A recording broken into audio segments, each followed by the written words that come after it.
I'm trying to get I have this like alarm situation that keeps going off and I'm trying to get it muted. Let me see if I can welcome in you guys. Let me turn my Bluetooth off. You guys gonna have to let me know if it gets laggy or anything because and I was looking at the time. I was trying to freaking finish packaging from yesterday. I'm close. Actually, Simply Smarter Shopping. Welcome in, you guys. Thanks for hopping in so fast. Simply Smarter Shopping.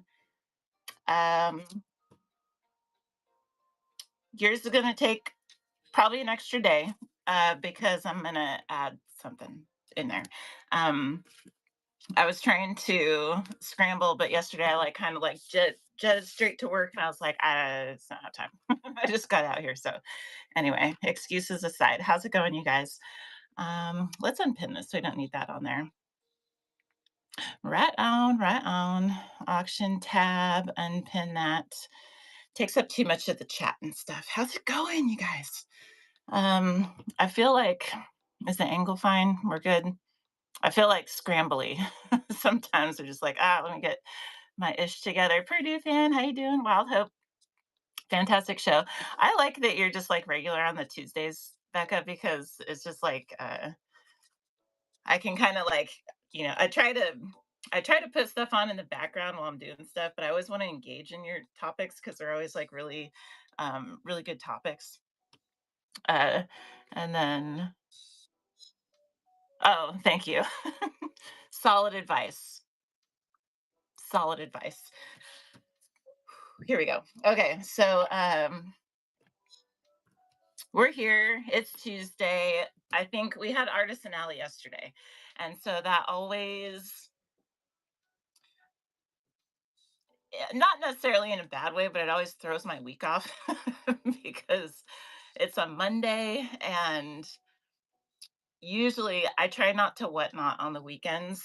That's like I try to have that boundary so I can like raise my kids and stuff and do family stuff and catch up on house things and stuff. But so Monday is typically like, okay, I have like I get up and I have like about 6 hours to ease into it and calibrate my mind back into whatnot. Does anybody do that? It's like you have to you can't go from like full blown like I'm momming and wifing and housing and stuff like that, being all domestic, and then just like turn on the okay, now I'm trying to build something over here, and it just there's like this transition period. That's usually Monday. So then we jump into Artisan Alley, and then it's like Tuesday morning. I'm like, what am I even doing? Anywho, we do have a topic today, and it is Q4. I was sitting last night at work going, what are we going to talk about? And get some suggestions via DM for like really good topics. And so there's like this kind of running list. And I forget who it was, but Q4 was on that list because somebody was talking about Q4 in their chat show, maybe even like a month ago. Maybe even like a month ago. And I was like, wait a minute, what? Is it time to be thinking about that already? And they were like, oh, yeah, this for, yes, 100%. To be fair, I'm pretty sure it was a reseller. So their context was inventory, like, because resell is more competitive. So, and I guess if there's any resellers in here, take note that resellers have to start a little bit earlier because they're kind of operating in the opposite of the peak season to get the best deals on inventory and stuff like that. And so it was kind of in that context. But still, I was like, well, I guess we're going to have to talk about it too then, because even makers have to start early just to build up inventory. So anyway, that's what we're going to talk about is Q4 prep. I know it's only August.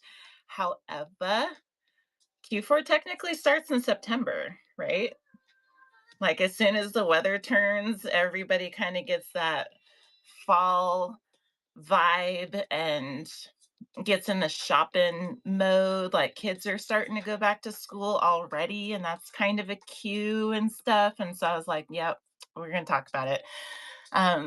So Q4 prep, that's the topic. We covered it last year and the notes are extremely similar, just a little bit of differences, but new audience. And so I mean, new year, new us, right? So we're gonna we're gonna talk about it again. Let me make sure we're multicasting correctly. And heck yeah. And we do have some updates as well. We do have some updates.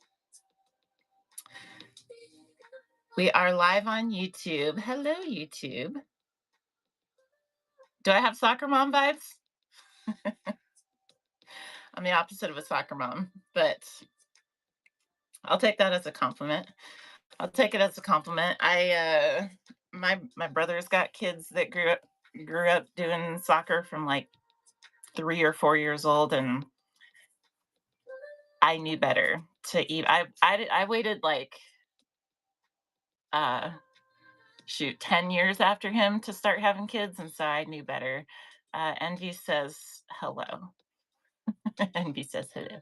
I knew better than to put my kids and like encourage my kids into soccer early because you guys, if you don't know, that's like a year-round activity and it can be very cost effective. It's not like you just put your kids in the sport and 3 months later it's done and then it just circle back next year. Soccer is like there's just so many teams. There's so many teams and you got to drive like 3 hours to go to matches and stuff. Like I was like, I'm not doing that. Not doing that. What are kids? You're a kid. Envy. You. Not really. Not really. Everyday art. Hello, hello. How's it going? Happy Tuesday. So you guys, how are you? How was your weekend?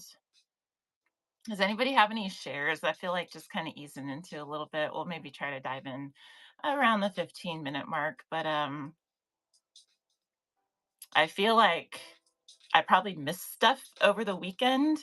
And I do want to highlight, thanks for the flames. I do want to highlight our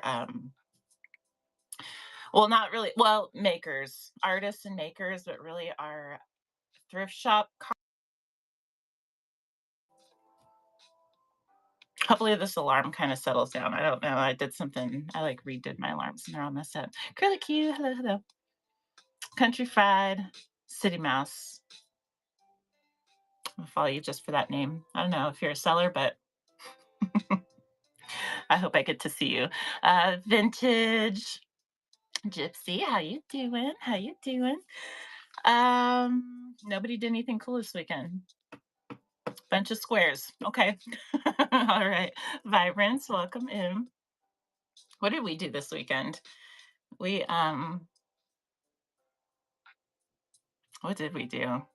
God, 2 days ago, that was so long ago. I don't even know. I don't even know. Um, I know we looked at a house. I know we looked at a house. That's about it. That's all I got. Hey, thank you. Thank you for the follows. Soon, heck yeah. That's what's up. What are you gonna be selling? Do you know? And resell or handmade? Resell or handmade? Let's see. So I did put in the show notes a quote. So we're adulting to whatever degree. We got show notes updated. There's a quote in there, and there's a list of the participants that were in the train yesterday. I feel like I might say this every month, but that was like one of my favorite, if not my favorite artist Nelly train because it was just very different than the previous ones. If anyone's new to the artist Nelly trains, there's an info listing in the auction tab, but basically Lilac Bloom and I curate 10 sellers in a specific alley or niche in the arts and handmade space and just kind of get them all in one spot. They're all like 5-star sellers that have quality products. And hey, Silver Moon Mama with the raid. How's it going? How was your show? Were you doing vintage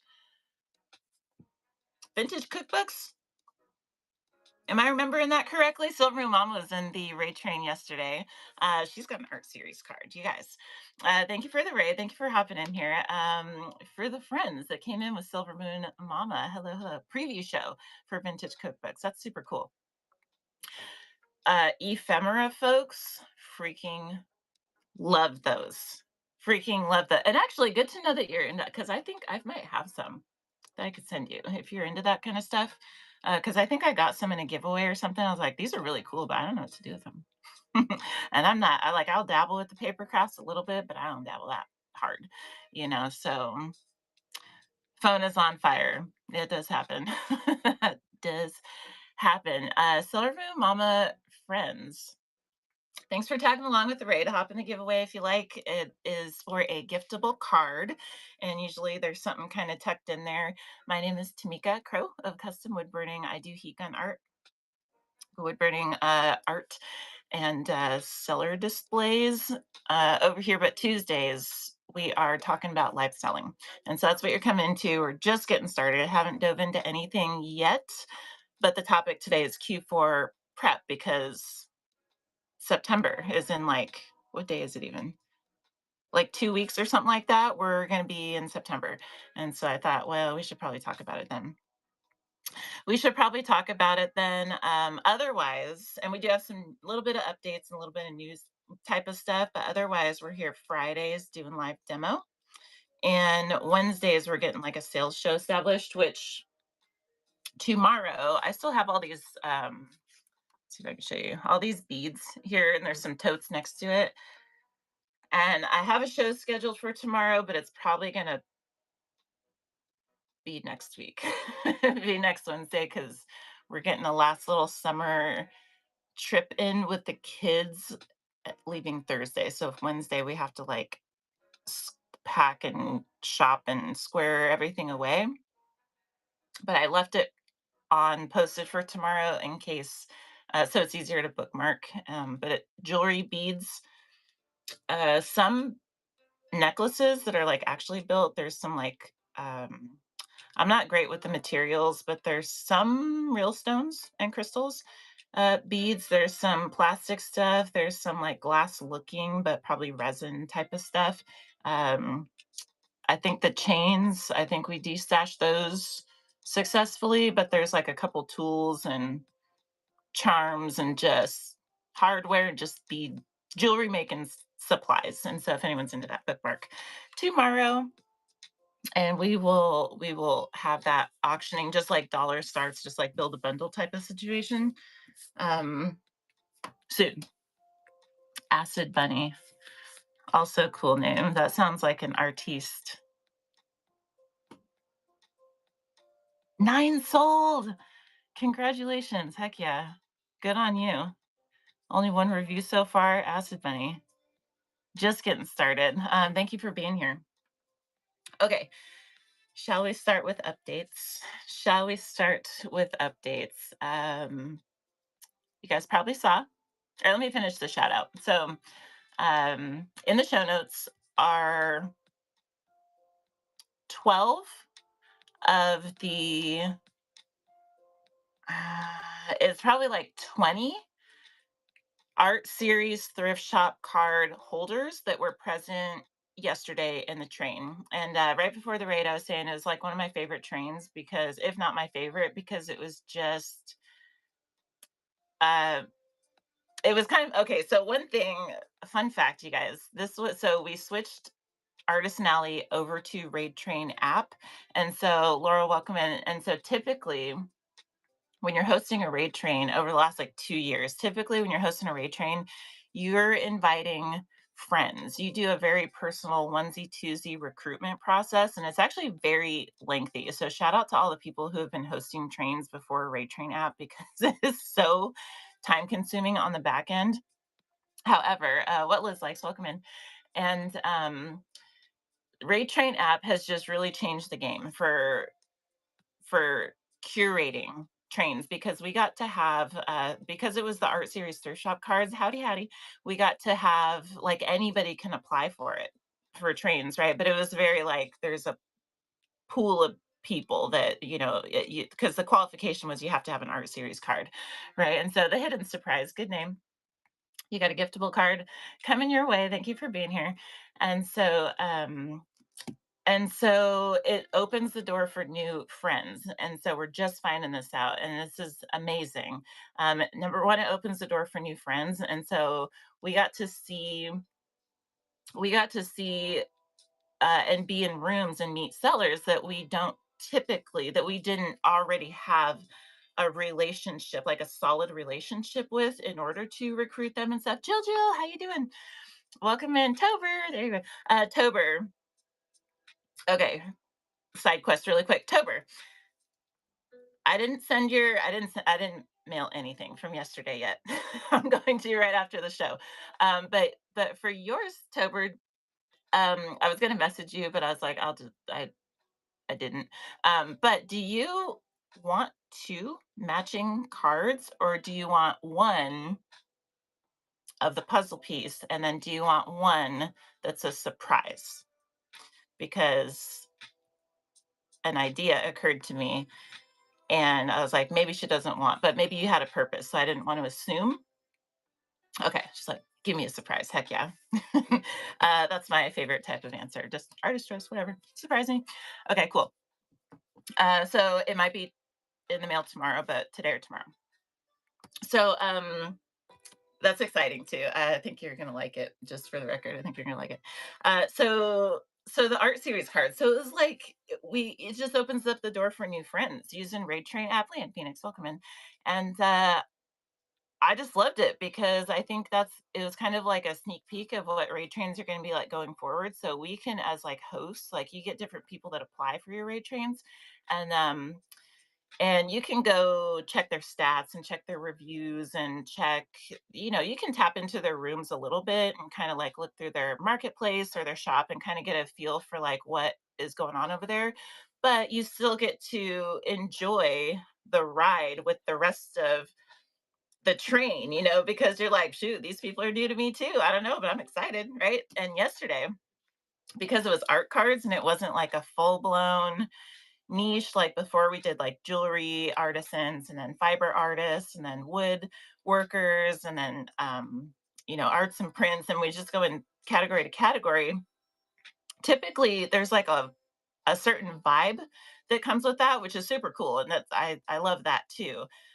But yesterday, it was like anybody can have an art card, an art series card. So we had like fiber artists, arts and prints, like painters, drawers. We had um, skincare artisans. We had a hot sauce maker, like pepper farmer and hot sauce maker, and just a whole like a spray painter. We just had like a whole. It was just such a random mix. It was like a totally different vibe every 15 minutes, and I was so entertained. You guys, I was so amused, and it just like made my heart so happy. So the ones who were present are in the show notes or that had shows, but it's not all the folks that have art series cards. There's 25 cards total, and there's some sellers that have a few different cards. And thrift thriftshopcards.com. Is it thriftshopcards.com? I think has a master list of everybody that has um trading cards in general, but then you can filter for like just the art series cards. So anyway, I thought it was fantastic, and so shout out to them because I thoroughly enjoyed that train. Thoroughly, lots of highlights. Really liked the vibe and the train yesterday. Same, it was just fun. It was just fun. Didn't really know what to expect show to show. Besides that, like, okay, these sellers all know what they're doing. We didn't have to.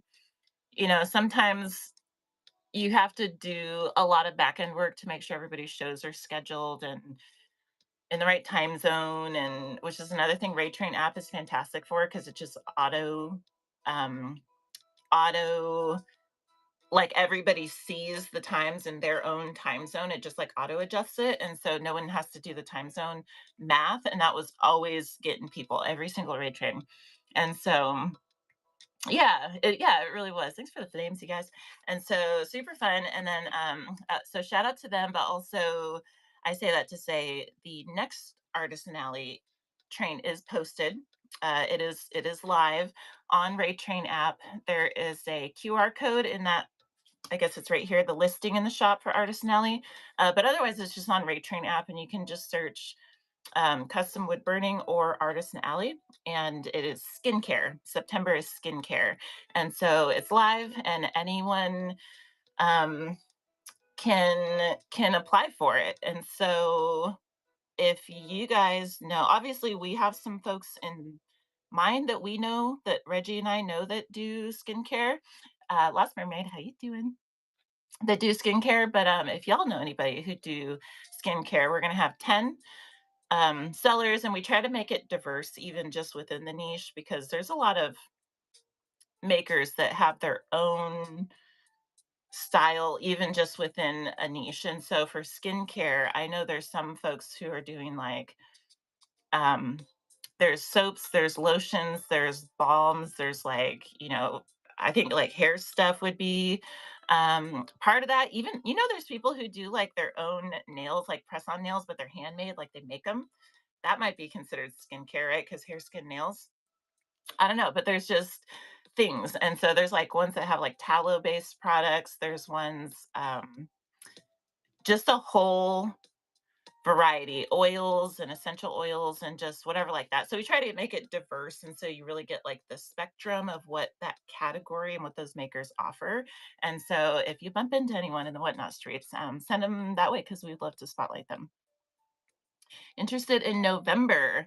Have to keep an ear out. Yeah, November is going to be fun. That'll be niches. So, and actually, I can tell you guys. So, September is skincare. October is snacks. Homemade, handmade, artisan, cottage core kitchen. Anything that's like home baked, homemade. Which that one is going to be cool because I think most people just think baked goods like sweets, but there's a whole lot more than just that. And I'm super excited about that. But like, tis the season, right, for comfort food. And so October's food, November is niches, and then December's going to be a little bit different. So kind of a surprise for now. And that one will be earlier too. So it makes like the holiday shipping deadlines and stuff. But for niches in November, that'll be the one off um, artisan goods that we don't have like 10 makers in that niche to bring together in one train, but we might have like one or two glass blowers. We might have one or two, just in all of the Whatnot, one or two stained glass artisans, a metal worker, a silversmith, a leather worker, those type of like niches that you don't really have like a category. You're just kind of like standing on an island, those type of things. You're gonna put them all in one spot so they can be spotlighted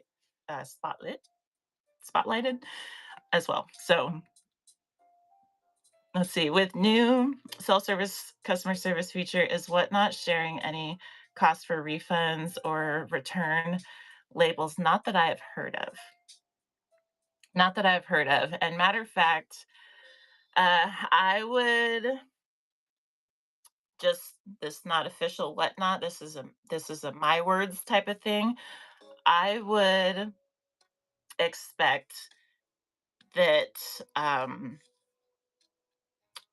if it's not 100% today, 100% of our customer service things, whether it's shipping or product related, will fall on us, because why would what not pay for that? You know what I mean? It would be nice if they did, but and they might for some time, how they do like adjustments and stuff. But at the end of the day, it's our responsibility to manage our stuff, and so I wouldn't expect it, but possibly. For handmade category, customer service requests are probably 100% uh, loss on set. It is crappy, but when we have like customer service things, it really is on us to take the lessons from them and not so we don't repeat them, right? Because um somebody has to be accountable, right? And if we ship out faulty products or products that get if we that aren't shipped or packaged safely or anything like that, it's kind of like, well, um, it's kind of like it's on us. Yeah, September 1st, customer service, 100%. Which I'm telling you guys, I'm gonna enjoy the chat show in about it's probably around the end of September, if we even make it that far, because I'm just gonna be watching Facebook and Reddit and chat shows, and I'm just expecting a bunch of whining.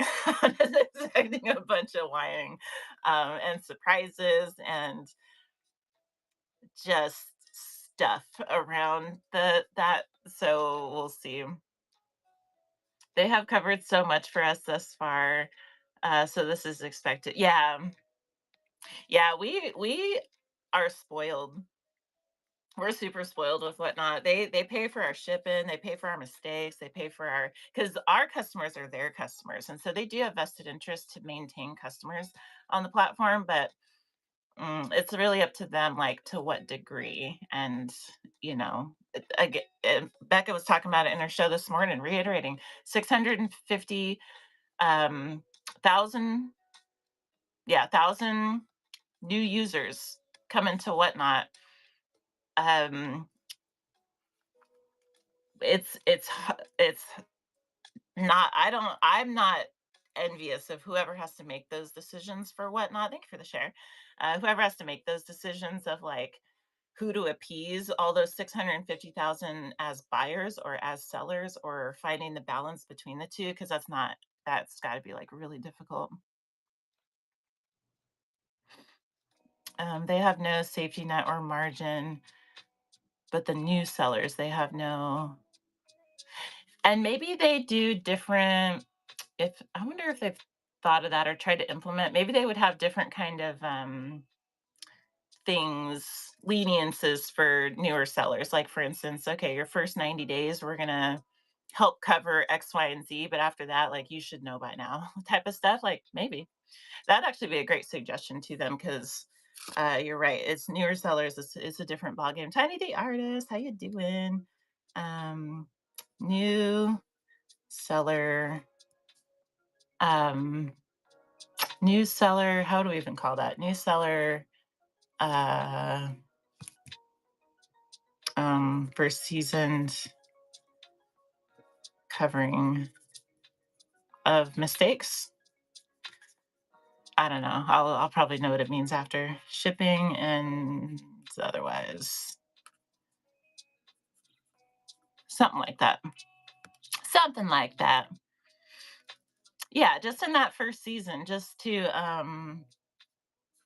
be like, all right, you're allowed to make some mistakes. But then after that, leniency probably is the right word. I would have not known how to spell that, so thank you. Because it was kind of in my brain, but I was like, I don't know how to leniency. Legitimately copying that. Thank you. So we just had the hardest reset from the shipping enhancements. I'm still learning, and it's costly. Learning curve. So September 1st is going to be a learning curve with the customer service. I think it's going to be a net win eventually. Just like the shipping, I think it's a net win. Just having a little more expensive flat rate. At least they kept it. I personally think it would have been fine without it, but I don't lean on it. So my perspective is biased on that. But uh, we'll adjust. We'll figure it out. We're pretty resilient. We'll get there for all the things. I think a lot of people probably don't realize, though, that's what I was going to say, is that customers historically have been directly messaging Whatnot. And so I think there's a lot of sellers floating around that just are under the assumption that they're just like gold star, because they legitimately haven't seen any of the complaints that may or may not have come in about their transactions. And so the seller provided support starting, maybe a shocker, because if people, someone might be like, dude, I've been shipping this way for a year and never knew, because no one ever told me. Because a lot of times, like we might think that customers would reach out to us, but 9 times out of 10, they're just not gonna buy again, and they won't say a word, and so, like, we just are left unknowing, like, I don't know, so we'll see, because there's a lot of sellers out there, like, not everybody can be, like, super on top of all the things, so, yeah, we'll be okay then. Hmm. I think so too. I think so too. It'll because we all have to be adults, you know what I mean? Which is kind of the thing is like we forget like we're entitled. I said it. We're entitled. It's like whatnot. It's like almost like we work for whatnot. Like no, babes and sisses and sirs and ma'ams. We work for ourselves. We get to use, we rent space with whatnot, but we are responsible for all aspects of our operation, all of it. And whatnot doesn't owe us anything. Like, if anything, we owe them because they create a platform that we generate income on. Like, that by itself is amazing. And yeah, we give them 8%, but the amount of growth that they 600 I'm going to keep saying this number because it just blows my mind. 650,000 people who have wallets coming to the app weekly. Our 8% doesn't even start to touch that in my opinion. That's like not even, you know what I mean? Thank you for the share. Thank you for the share. What are we at? 12:30. Holy cow. Just get to rambling. Only did the spotlight so far. Shall we dive in a little bit, you guys? Shall we dive in? The whole moral of today's story is to start thinking Q4. Try to make these so that and sometimes I'm better about it than others, but try to make these so that there's like a solid single takeaway. That is the takeaway to start thinking about Q4 now. Yesterday, really, but if we haven't, yet now's the time to start thinking about it, and there's kind of a little list of 4 things to um, more specifically offer what we can start chewing on for the Q4. So yeah. So but before that, I want to tell you guys, besides the spotlight, there's a new blog post that came out. If anybody saw that, it just came out like 2 hours ago, probably. What was it about? It was back to school. Back to school. I'm not going to read it. It's not like that type of thing. It's not like I like reading the stats and all that. It's not like that. But it has 3 sellers spotlighted who sell stuff for kids. And then I guess they did have a tiny bit of stats just regarding basically that back to school shopping is up from last year, which makes sense because there's more on the platform, right? And then they talked about school supplies and backpacks being top sellers. And then clothing is obviously up there as well as like the primary things. It also, as they do, said something about, made a comment about low starts or dollar starts or something like that. So they're kind of trying to communicate like, hey, whatnot's a great place to do after, back to school shopping for your kids because you can get deals, which, is their marketing, and that's fine. But just know that backpacks are popular and school supplies are an option because and it's kind of funny, maybe it's just because it's my niche, doesn't really have anything to do with that. But it hadn't even occurred to me that yeah, people probably are going to be just, there's you get like a school supplies list, and if there was a seller who was just like buying things in bulk and putting them in basically like a flat rate box, like just creating bundles.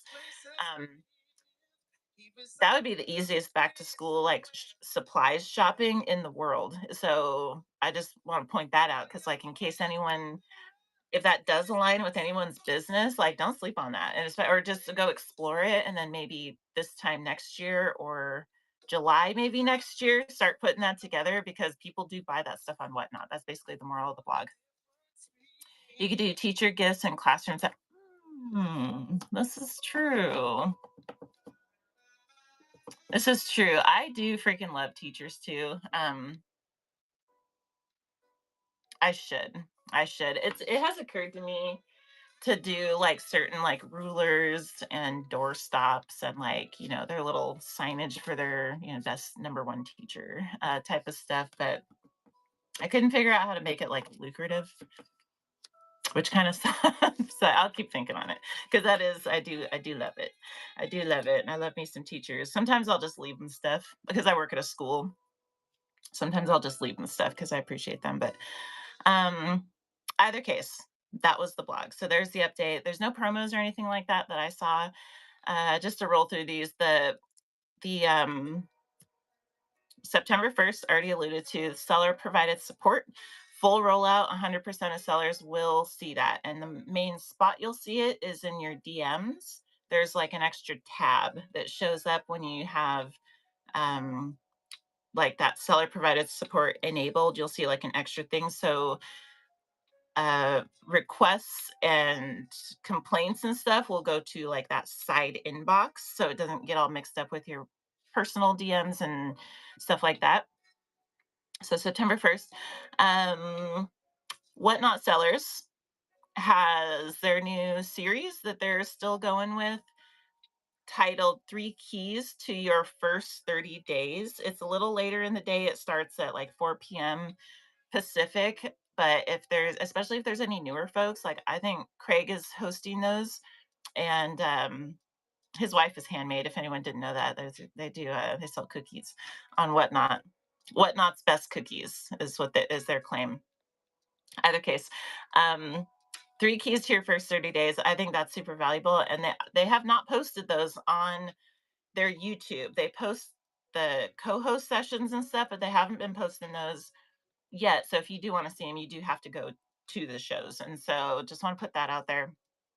And then the last reminder slash update, I suppose I have is that mentioned this last week, but just to mention it again because it's ongoing, is Zoe's Treasures. Is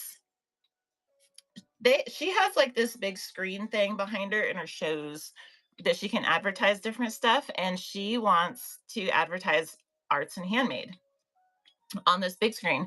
And so she is offering for any or encouraging any arts and handmade folks to DM her product photos and their logo. And she's just going to rotate arts and handmade folks in the back of her shows. And she gets like 100 people, give or take, in her shows. And so, and it's like a vintage group. And so, especially if there's any handmade folks that like Silver Moon Mama, if you're doing like mixing your vintagey stuff with in it into any of your makes type of thing, like that would be a natural fit for that audience type of thing, or anyone who does like upcycling of Tasha LeRae, how you doing? Anyone that does like upcycling or anything like that with vintage goods, I highly recommend reach out to Zoe's Treasures. It's just product photos, just a couple and your logo. She's offering that service for free. Okay, so take advantage when there's stuff like that. I'm just saying.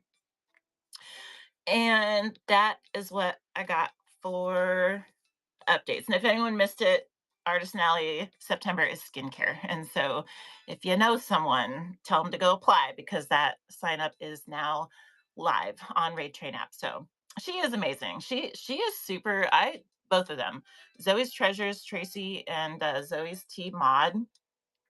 I adore both of them. I actually got to meet them in person at the summit in Austin, and they're like super freaking cute couple, and they're super sweet, and they remind me actually of um, a friend couple that I have here locally.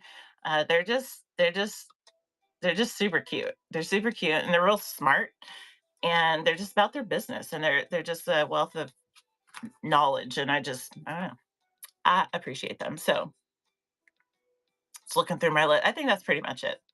I think that's pretty much it. So, yeah, I think we can jump into the topic. Let me ask this first. Has anyone started Q4 prep? Mhm. Yeah, exactly. Yeah, with Q4 coming out, and that's one of the things on the list is freaking marketing. Marketing, right? Like we got to we got to step our game up in Q4. If we're in like sales freaking mode and we're like, I need to, if you got like a fully functioning business and you're like doing the things and you're like, positioned to sell, like that is prime time to like get you a strategy and a game plan, get a game plan hashed out and like really start making moves. Like that's we can rest in January type of thing. So maybe midway through December. But just getting the designing going, heck yeah. Stay Home to Shop hasn't started yet. Tasha Larae has started and Leanne Phoenix. Oh, my kid's home.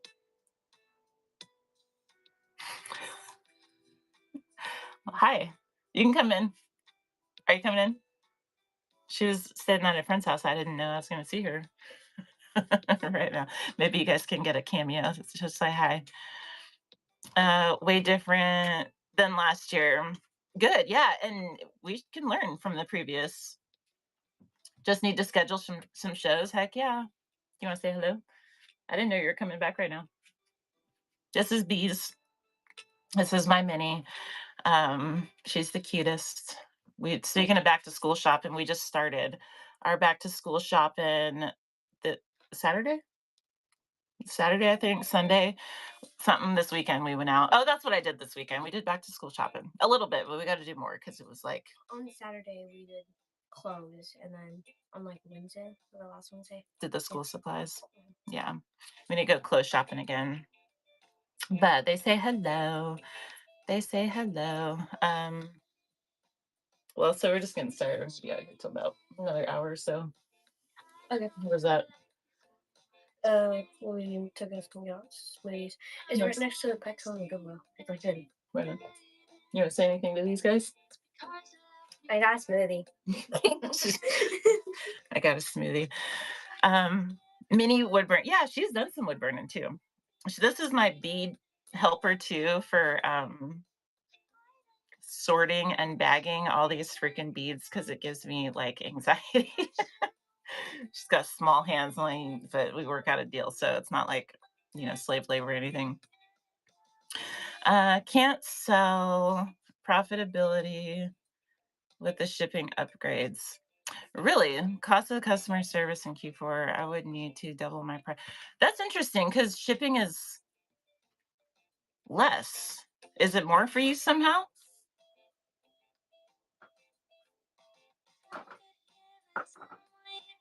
Interesting. It is family time. This is homeschooling. Okay, this is business 101. I'm just kidding. No, she's like always going. She's 10, so she's got stuff that she wants to buy now, and she'll be like, she's in her like, "Hey, can I get this?" era, and I'm like, "You can find some chore, and I will pay you for it, so we can do that." And then if our house is caught up, it's like, "Well, I got stuff in the studio. You just let me know." And she's just like, "Okay." So she wanted to buy. She's like into the term we found out, neatos, little squishy stuff. And so she found all these like freaking things. And I was like, I'm not paying for that, but I'll give you chores because I don't even, anyway, life lessons. That's what it's just that we're modding. Okay. So anyway, anywho, she's freaking cute. She's freaking cute. And we try to use some stuff out here to teach like some businessy stuff, at least.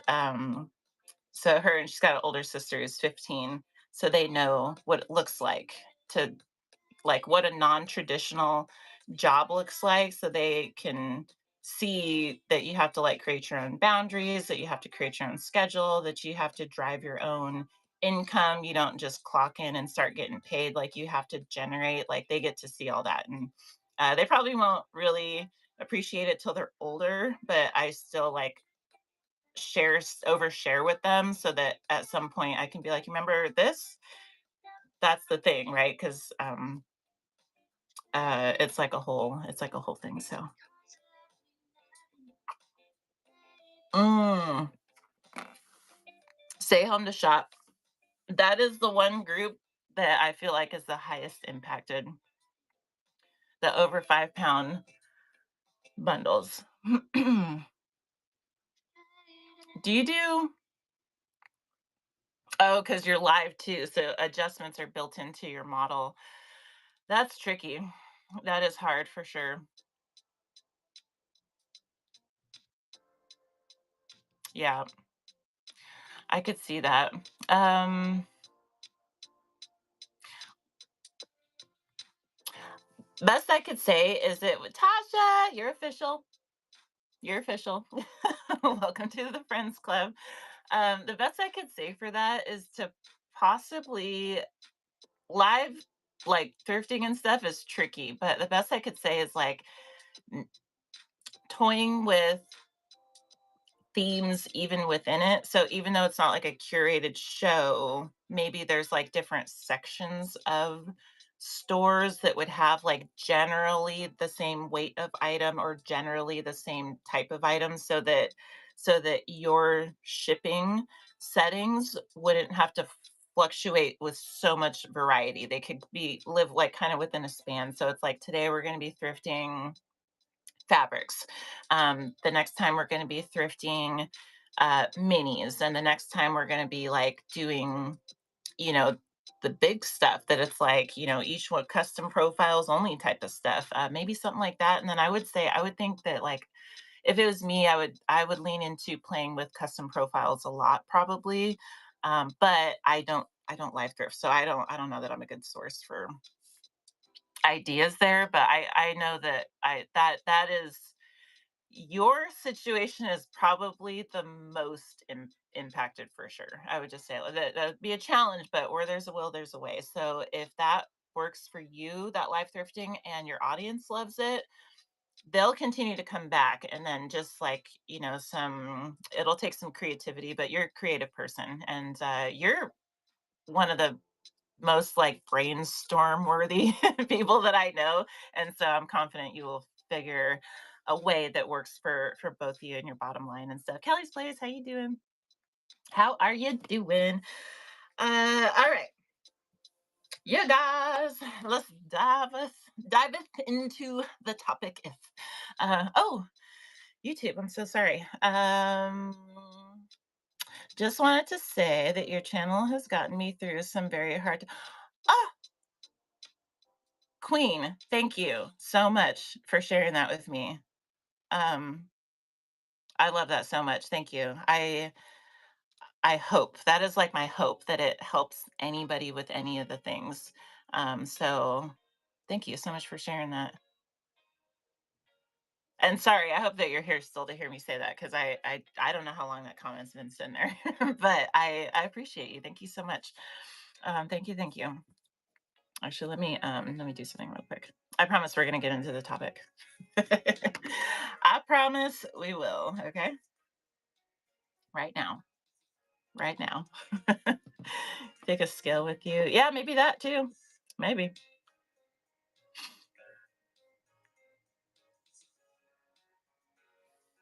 Yeah, yeah. It's he. I saw a difference in his shows like overnight. It was ridiculous. It's a crazy good fit, which is why I think he'll be good. Also, I would talk to the Naked Maple. Stay home to shop. I would talk to the Naked Maple because she is super genius too when it comes to like adapting and like figuring the things. So she may have already figured a way to shift it. I would definitely pick her brain. Um, okay, so you guys, we're talking Q4 prep. A few people have started. It seems like most of us have not, including myself. It's like one of those things that I just am like very last minute, and I'll like, oh, once the weather changes, I'll be like, oh my god, I gotta get my ish together. But we're still gonna preemptively talk about it. So I'll just tell you the things I wrote down, and then we'll kind of go one by one, dive in a little deeper, just a casual conversation to chew on. The notes that I have are goals. It starts with goals, right? Because well, I'll dive back in. I'll circle back, but goals, inventory, schedule. These are things that I think need to shift just for Q4, and the rest of the year. whatever. We could change these things.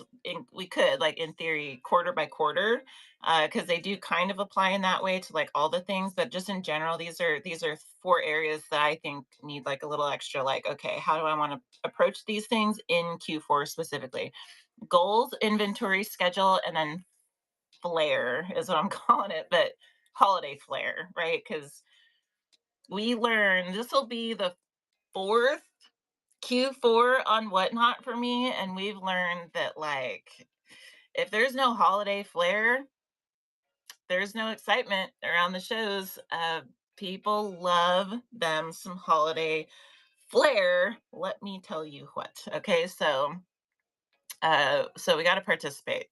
We got to participate in whatever way. We don't have to go over the top and be dressed as elves every day or anything like that, but we got to have some kind of flair if we're expecting to capitalize through the quarter. So that makes the list. I remember a year ago when you started talking about Q4. Yes, yes. That I'm telling you, when I was in someone's show the other, I want to say it was like a couple weeks ago, and they were like, "Oh yeah, something about Q4." I was like, "Excuse me, Ekume?" Way too early, and they're like, "No, no, it's now, it's now." I was like, "Ugh." Leanne Phoenix. It's a thing. It is a thing. We're gonna see elves, we're gonna see Santas, and we're gonna see Grinches. That just is a thing, okay? It's just like I spy all through, especially November. But really, it's gonna start in like September. It really is going to start in September. It's kind of important for your customers to know when they'll be able to shop your good. Yeah, and this is it, right? This is why we got to it behooves us to pre-plan it because we can just do like pop-ups as we see fit. We could just go, "Oh, Whatnot's having an event. Let me go do a show." And oh, there's this raid train, so let me hop in there or whatever like that. But if we if we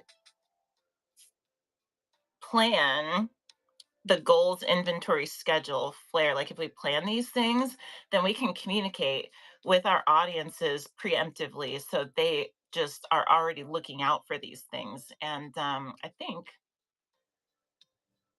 it works, right? I think it works. Leanne Phoenix, me too. I'm not a huge holiday person, and I only just last night started my okay, so I'm not like a bins and totes type of person. I know a lot of whatnotters are. So if you have those bins and totes, now's the time to pull them out and just take note of what what you have already. Rah rah, welcome in.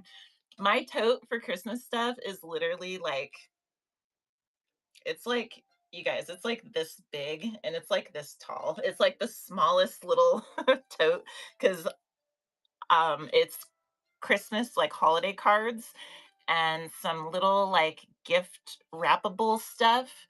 And just like the little bonus stuff for giveaways or just like bonuses for packages. It's like nothing crazy. It's the flair. It's just the flair, just so I can check the box that I was participating. So I started shopping for that kind of stuff because I will have that, but that's about it. My angle mostly is like, hey, the stuff I sell makes good gifts for the most part, or I try to make it. And so there's that. But anyway, we'll get into it. So with inventory, but you guys, it starts with goals. Anybody have a goal that's share worthy? Do you already know? I know it's only August, but I know some people they plan early. So if you have a goal, please feel free to share. Lots of people have only 10 paychecks until Christmas. If it's biweekly, it blows my mind how fast. That's a good freaking point. Money matters, right? That's your goal. Hey, that's a good goal. I'll be honest, I don't even have one yet. I'll probably make one before the end of the month. But that's why we're talking about it now, right? And mine probably very similar to that. Just be an adult, figure out how to be an adult myself.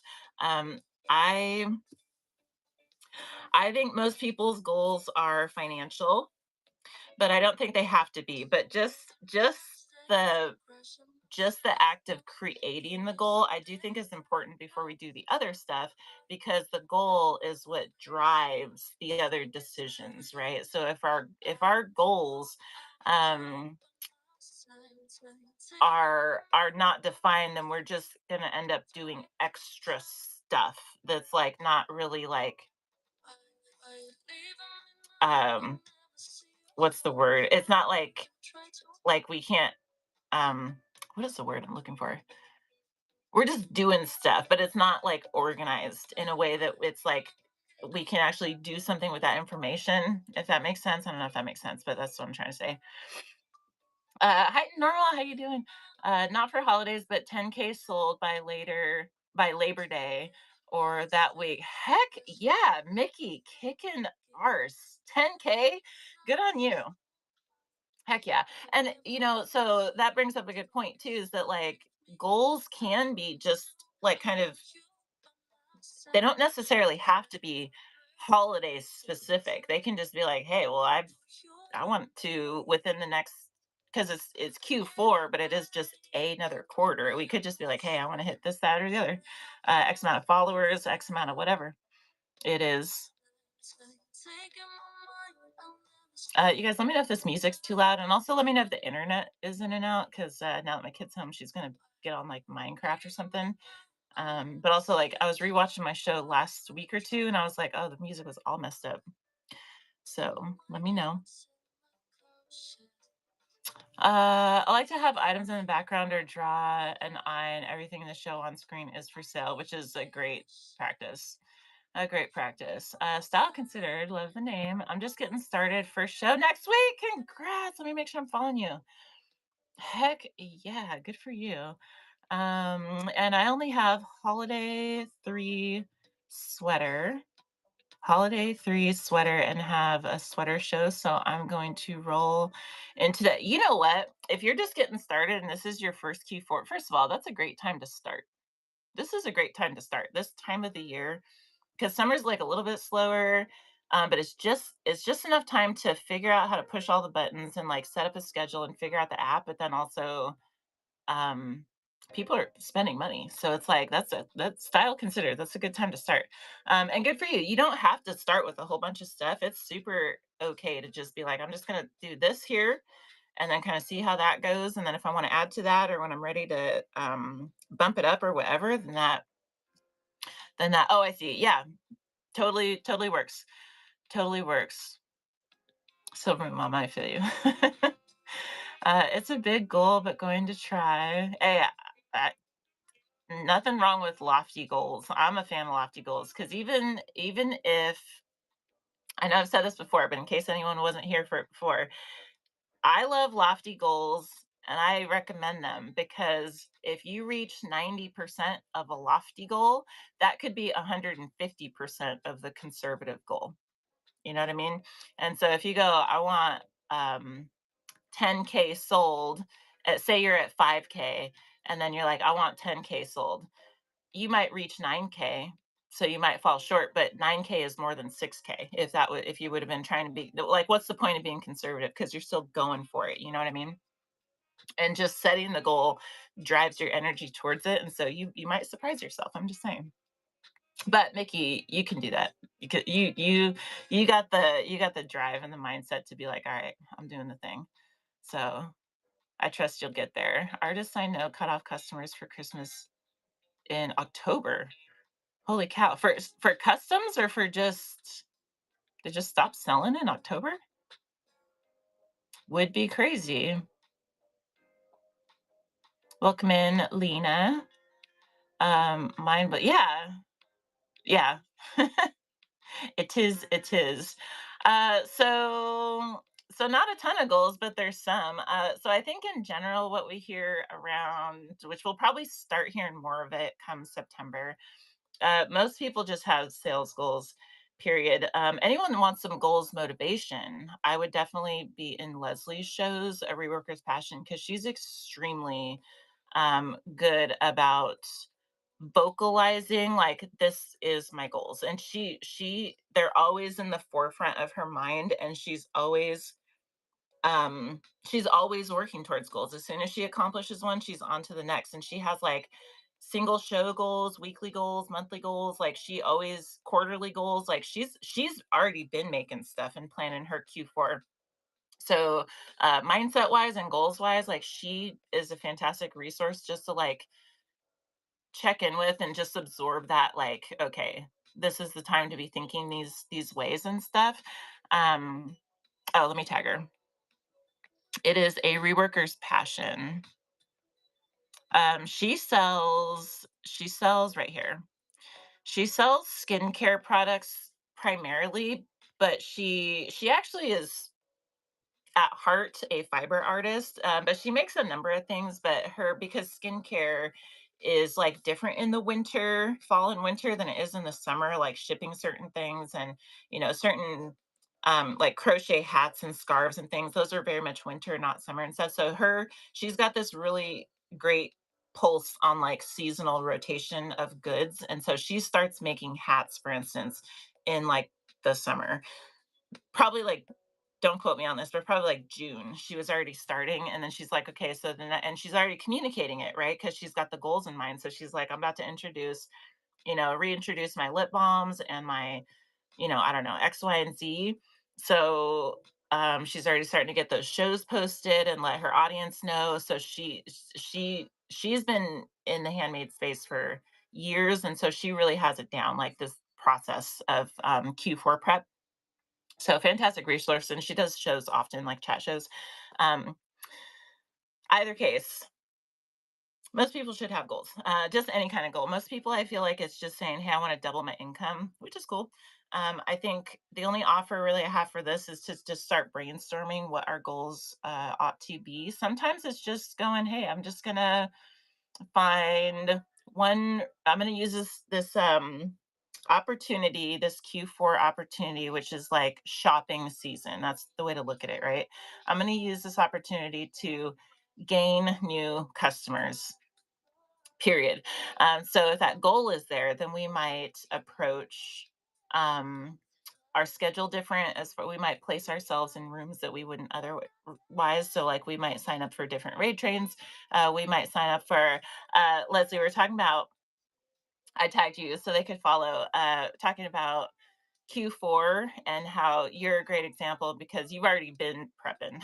Like you have a system down for, okay, this skincare and fiber art stuff. You got to start this like way early to build up the inventory, already getting the shows scheduled, already getting communications out so your buyers know what to expect and stuff like that.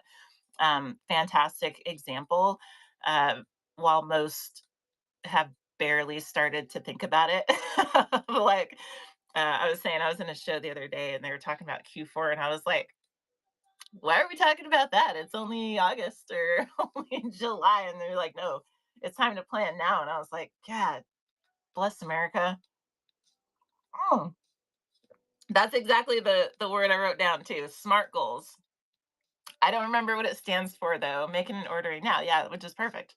Um, I forget what it stands for. If anybody, oh wait, did you write the whole thing? Goals, simple. I recommend anybody screenshot this right here. So as you're brainstorming your goals, this is the way to think about them. Simple, measurable, and this is what I mean by folks that if they just go, well, I'm just gonna do more stuff. Like, well, that's not measurable. That's the word I was looking for.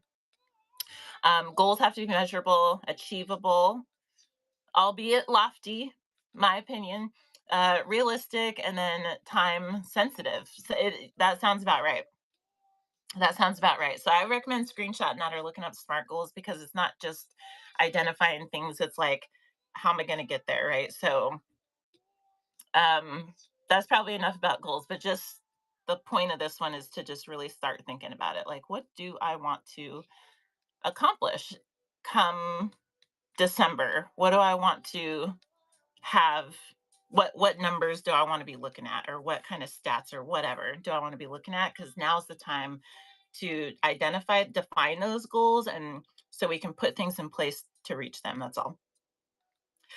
uh Next is inventory. Let's continue, shall we? Next is inventory. The only things I wrote down for this really is we talked about this last year but having yeah, for sure. Angie, welcome in. uh Most of the time, I feel just evaluating our inventory in general. I think is like kind of a key thing. Basement brats, hello, hello, happy Tuesday. Um, just evaluating our inventory because we can, we just have to look, I think, at our inventory through a Q4 lens. And so, because people, when they're shopping in Q4, are shopping with a different lens. In Q4, people are looking for gifts, right? That's the primary thing, is they're looking for gifts. So if and they're looking for deals or one of a kind, like hard to find niche gifts. Like it seems like one of those two things. I'm sure there's other things, but not off the top of my head. There's not. So it's either like deals, or you just need a bunch of stuff, fill the stockings, whatever like that. Or you're like, okay, I need something for my mom, and I know she's into this, and I'm looking for something very specific.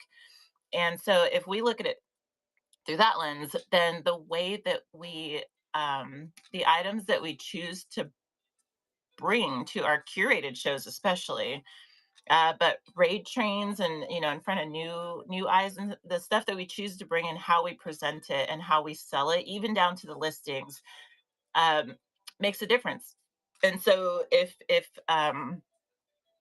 our listing, if we look through our shop, right, we can just look at our shop listings through this lens, and just look at it through, if I'm buying for gifts, then what am I seeing here? Am I seeing just stuff, or am I seeing gifts? Right? Because if we just look at it through that lens, we might determine, okay, if I just switch these titles a little bit so that they kind of communicate, or descriptions so that they kind of communicate, this is a gift for dad. This is a gift. These things are items for kids. These things would make great stocking stuffers, good lord, or whatever like that. So if we, and even the listing photos, right? So you can have two products side by side, listings side by side. One of them, the listing photo has, I don't know, like a garland border on it.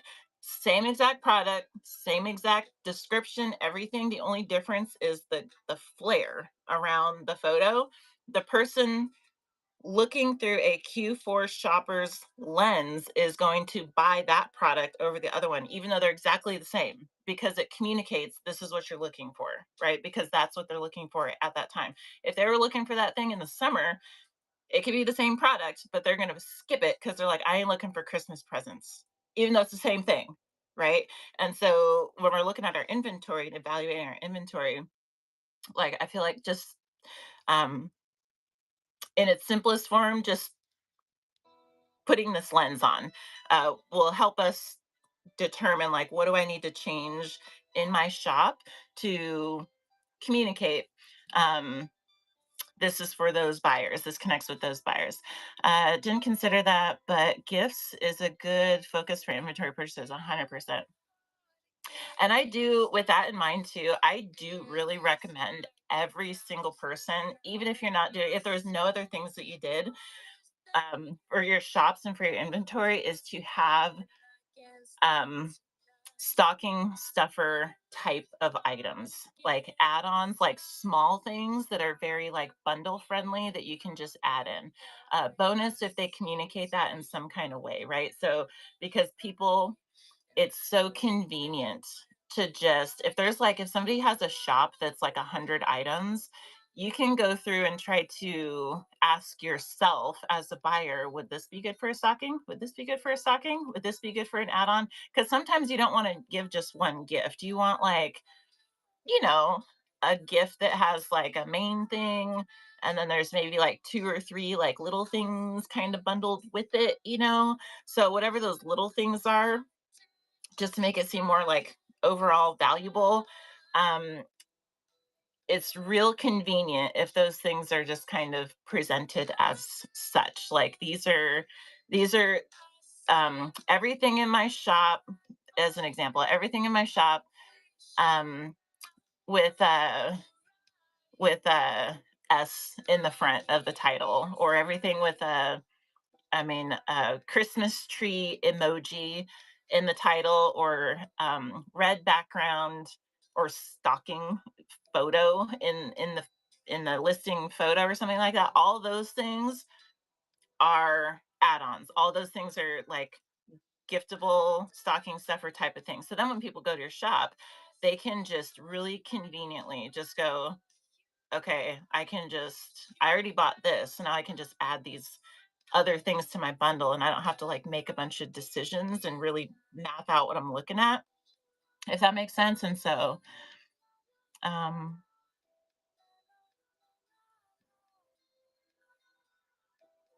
leave a space for God to help us and listen. I maybe missed something there. Hmm. I mean, it's good advice. Kate, welcome in. So inventory, just tweaking our lens, specifically focusing on um, putting on a gift lens. Do these communicate that they are gifts, and for who is the main thing? For who? Because when we're shopping for gifts, we're shopping for certain people, gender and age group more specifically. Like if we can communicate those, I think we're sitting pretty good. Gifts for dad, gifts for teachers, whatever like that. And then titles, photos, and sales pitch. That's it for inventory. And I just want to emphasize, it doesn't have like we can go source inventory just for the holidays, like we can totally do that, right? There's plenty of stuff that just comes around during the holidays, Santa Clauses, for instance. People, especially if anyone's in like home decor, stuff like that, or clothing, right? People dress up for holidays, they decorate their houses. Like there's stuff that is seasonal in use case. And so, like, there's nothing wrong with that. Like adding that kind of stuff, super cool. However, we don't have to. We don't have to, but we can go through our existing inventory and just tweak it so that it's still in vibe. It's still in vibe. It's still like festive, right? Because that's the thing. And I'm telling you guys, if anyone, especially if this anyone's like first Q4, that does make a difference with shoppers in my anecdotal observation, right? Because again, the same two things can be side by side. People are gonna pick the one that's got the flair. Oh, for sure. Style. Please feel free. And if anybody's newer to these shows or to me or to anybody, even if I can't answer, there's probably someone in here who can. So please ask any questions that you may have. Ask any questions, and anybody else is like very more than welcome to respond if you know the answer. So defining goals, evaluating our inventory, making a plan with our inventory, and then and just to make that more actionable, I'll say September. I'll say September would be the time to um, edit our shop so that it is holiday lens ready. I'll say September. Okay, so some homework. I'm just gonna put that out there. Wave your flair like you just don't care. Exactly. You have to. When in Rome, you have to. So the next thing is schedule. Okay, so we got our goals, whatever they are. We got our inventory plan. We're either going to buy some stuff, just seasonal holiday stuff, or we're going to go through and edit our existing stuff. Either of those work. And then when our schedule factors in, because like when are we planning on selling these things, right? Our schedule, if we're to be capitalizing on the Q4 season, our schedule should probably beef up a little bit or adjust a little bit. Like, again, like these things aren't necessary depending on our goals, right? If we're trying to like double our income, should probably evaluate our schedule. Probably evaluate our schedule a little bit. Just make sure it's aligned. All these have to do with alignment. So when I watch shows, and see very wrinkled items. I'm turned off. Shouldn't it be common sense to think about your overall marketing and look? You know what? There's a lot of different sellers, and you would think there would be like baseline standards for things, and for the most part, there are. Maple, I saw your review. Thank you. Super happy about that. I'm telling you, when it was like it matched up, and I was like, ah, I had to send it. So cool. So fun. And so you would think style, but there's just every kind of person, and there's different shoppers for each different kind of person too. So it just is what it is. If they can be something like that specifically, if they're offered at like lower price points, then some buyers might be like, dude, I don't want to pay you to de-wrinkle my stuff. Just send it to me. And they might be trying to resell it themselves. They might be like, I'm just gonna throw it in the washer as soon as I get it. Like, I don't need it to be pretty, or something like that. But all the standards exist on the whatnot. So is it Tot or Tot and Ria? I feel like I'm butchering your name. I'm sorry. So as first schedule, what I wrote down was to number one, post your shows. Post your shows. Okay, we can do 10 shows at a time in our schedule, which is if we have like a weekly show, if we got a certain kind of show on, I'll use mine as an example, on Tuesdays, a certain kind of show on Wednesdays, and a certain kind of show on Fridays, then we can post 10 weeks out for each of these different type of shows, right? And if we want to add one to the schedule for Saturdays, then which retail hours do matter. I'll point that out. So if we are to adjust our schedule a little bit, like I try to keep weekends off, but if I was like, okay, but I have all this inventory that I need to freaking sell, typically I work evenings too. So evenings and weekends are the retail hours. So I might consider adding a show for Saturday just to tap into that market, to tap into those retail hours, something like that. But posting shows 10 at a time, this is like 2.5 months worth of shows. And so this would get us, what would it be, like half of December, all of November. So the beginning of October, end of September. So this is more September homework. If we post our shows 10 at a time for October, November, December, a half of December, just 10 shows.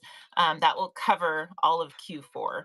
I would not recommend or rely on pop-ups for if we like have goals that we're trying to reach for Q4, right? People need to be able to bookmark. They need to be able to know what you have coming up if we expect them to show up, right? Because the competition is huge. And you guys, it's gonna grow. It's gonna be more than last year and more than the year before. Like year over year, it gets more. I don't like using the word like crowded or saturated, but there's just more options for buyers. There's more places for them to be. There's more stuff for them to remember.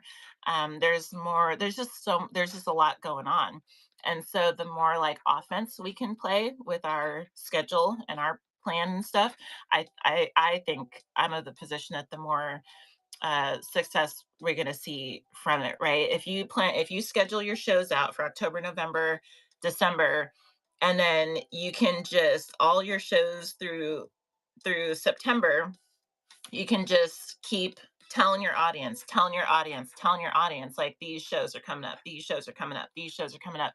Um, the chances are higher that folks are going to show up to those shows, right? If but we have to schedule them first. We can't say, well, I'm going to have some shows. They're like, cool. Well, I'm gonna try and be there, So, but if we got to schedule them. Number one, just emphasizing that because we have to schedule them. Second, that notion, pop-ups were tough because no one knows you're coming. No one knows you're coming, and so um, get them posted. times 10, that would be number one, especially if we're newer. I know this, if there's anyone newer in here, listen. This is one of the things that is probably the slowest to establish is like just scheduling shows out, right? There's a lot of newer folks that say, uh, I mean, so they're fun. They are fun sometimes. Matter of fact, I just did a video last. Some of you guys know I have a YouTube. Um, I've been posting a daily video on YouTube, just trying to talk about like a little, 10-minute give or take about something live selling. And yesterday it was about pop ups because I feel like I feel like pop-ups are self-explanatory, but I hear that term used in all kinds of different ways, and I was like, I don't think everybody's clear on what that means. But it is supposed to be like a surprise, like a little bit of FOMO and stuff, but it comes with cons because no one knows you're going to be there. Most people turn their notifications off. And so there's pros and cons with them, but I think I have 8 scheduled and need to stay on the queue first. Yeah, so most of the time when we're starting, we have a handful, right? Because we don't really know quite yet, like, exactly, we're just getting our feet wet, right? We don't know what we're gonna be wanting to do in December if we start in July. We're like, "I don't know, that's forever away." I don't know. But I would offer, if there's any newer folks in here that don't have that, like, full schedule, and I'm talking, like, quite literally, just to be super clear, I'm talking about scheduling through December, just scheduling the shows through December. I know it seems like a lot, and it seems like a lot of commitment, probably. But shows can move around, right? And the bookmarks stay with them. And so, thank you. Thank you. Thank you. Bookmarks stay with them. And so, but at least um, our audience can know when to expect us, generally speaking. If we shift them up a little bit, that's okay. And even if it shows that we know or that we're pretty certain that are going to have to change, we can still schedule them and just put like TBD in the title or something like that. And so the audience knows that, like, okay, I'm going to bookmark these, but I'm not going to um, you know, modify my day to be able to make it because it might move or something like that. But those bookmarks are magic. And also, if there's anyone in here that doesn't have a bunch of shows scheduled yet, and by a bunch I mean like, I'll say at least at least 10. 10 is like a bare minimum. 10 is like a minimum. Um, I would say like a couple months, like really a quarter. So even like, August, September, October, something like that. Um, yeah, because if what it does, if there's few shows scheduled, is that it communicates, um I may or may not be here next month. That's what it communicates. And even if that's not our intention, that's how it comes across. And so um I know that and me too, like, it took me a long time to figure out, approximately a year, as a matter of fact, to figure out, okay, I just need to show up once a week reliably. It took me like a year to get there. So I'm not throwing shade. I get it. But also I just know that this is a super common thing when we're getting started, of like, we don't know what we want our schedule to be. And so we figure, well, I'll figure it out and then I'll schedule my shows. And what I'm saying, or offering, is it may behoove us to schedule and then figure it out. And I know that seems counterintuitive. I know it. However, the fact that we can move our shows, I just think it benefits us. And so I'll recommend it, but take it or leave it. So I know I missed something here. They only work if you have a following. Yeah, that's true too. If we're newer and we don't have a following, pop ups are not going to do anything for us. They're not going to do anything for us. And um, pointed this out in the YouTube. Notification listings are the best friend if we are doing pop ups, because um, notifications are turned off most of the time. And so those notification listings, so like when you pin it to notify your audience that you're live, like, But even that only works if you have an audience. So show up consistently to build the audience, and then incorporate pop-ups would be the right order of operation there, in my opinion. Gemma girl, how you doing? I wish there was a notification that a show time has been changed. You know what, Gemma girl, I'm gonna write that down. That's actually a really good idea. I'm gonna write it right here. That's the first time I've heard that suggestion, but that is a solid suggestion. Show time change, and you know what? Time. I have you guys ever experienced like you bookmark a show because you only get thank you for the purchase. You bookmark a show because whatever it is, you're like, I want to see that show. And so you bookmark it, but then you get, and you know who it is, right? So, like, I'll go through someone's schedule and I'll just bookmark, I won't bookmark all the shows, but I'll bookmark the specific ones that that I actually want to catch. And then you get a notification for something totally different. And you're like, why would I bookmark that? I didn't bookmark that. And so people will they'll collect bookmarks on a show, but then change the show completely to something like just like totally different. So I'll get notification like, hey, the show that you bookmarked is live, and then I'll go look at it, and it's like kids' shoes or something. And I'm like, I know for a fact I would never bookmark that because I'm not even like that's nowhere in my repertoire, right? But it just happens, and I've probably done it too. But it's funny when that happens. Ray loves Purple Welcome. And so,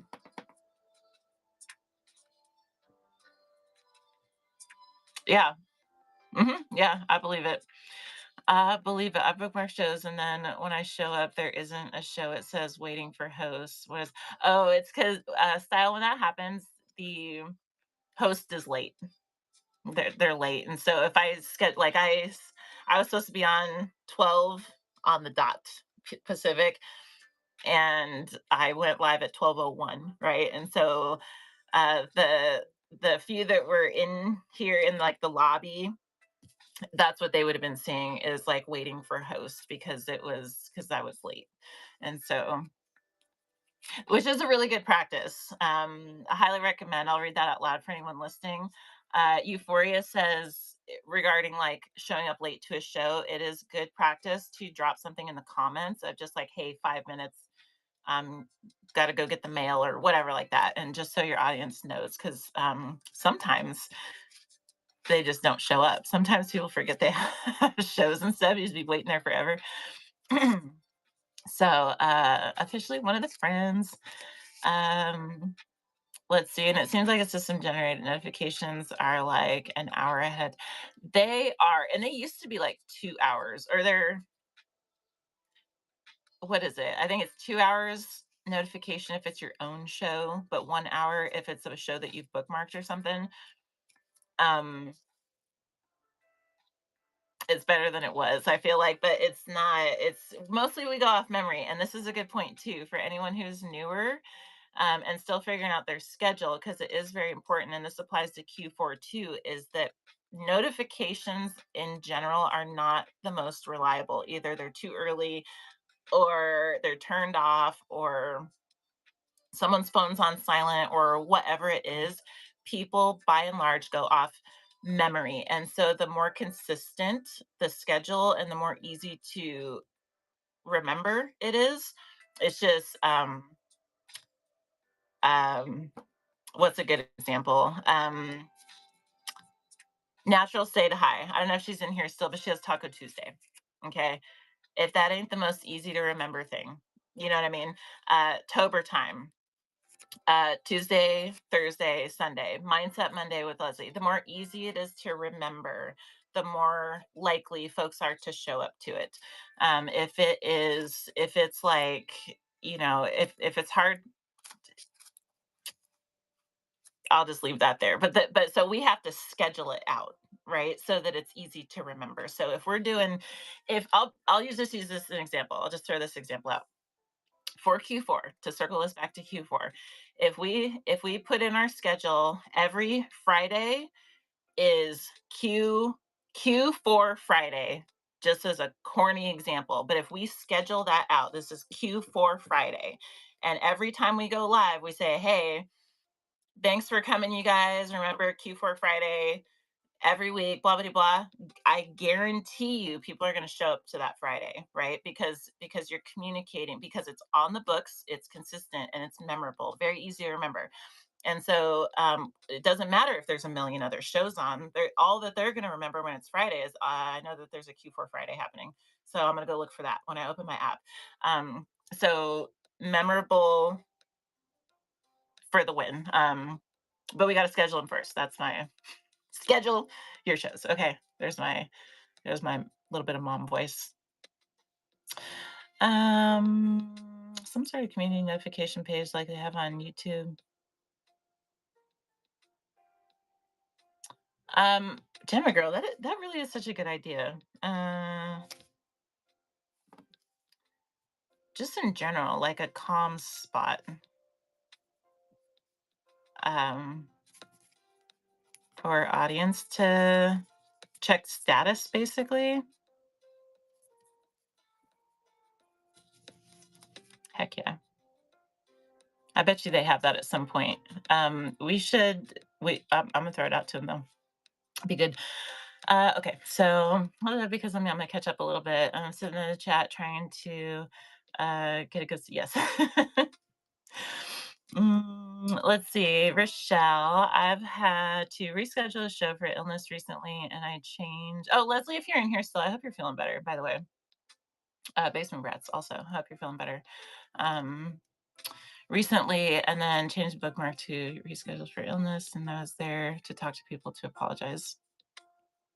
Yeah, communication is great. Melly, thank you for the share. Peach is welcome in, or Peach State. Yeah, too late. Every time notification pops up and it saved my. Yeah, that's a if we do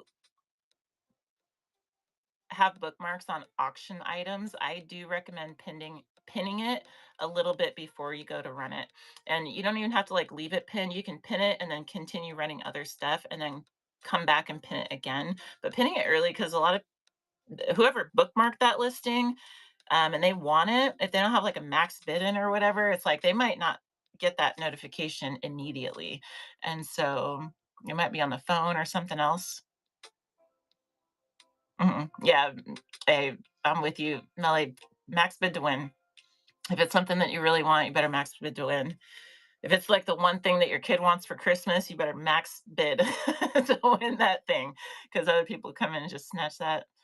Um, right out 1018 shows is a brilliant title. Mhm. Yeah, that's just like Tober is on the 11s, right? 7-Eleven, but it's 4:11 my time. Very easy to remember. D Archivist 11:23 at night. It's like very easy to remember. Uh, so just anything memorable. Anything memorable. Shoot, actually, what time was Natural State of High going live too? Wasn't it? Because it was. I want my brain goes to 4:20, but I don't think that's what it was.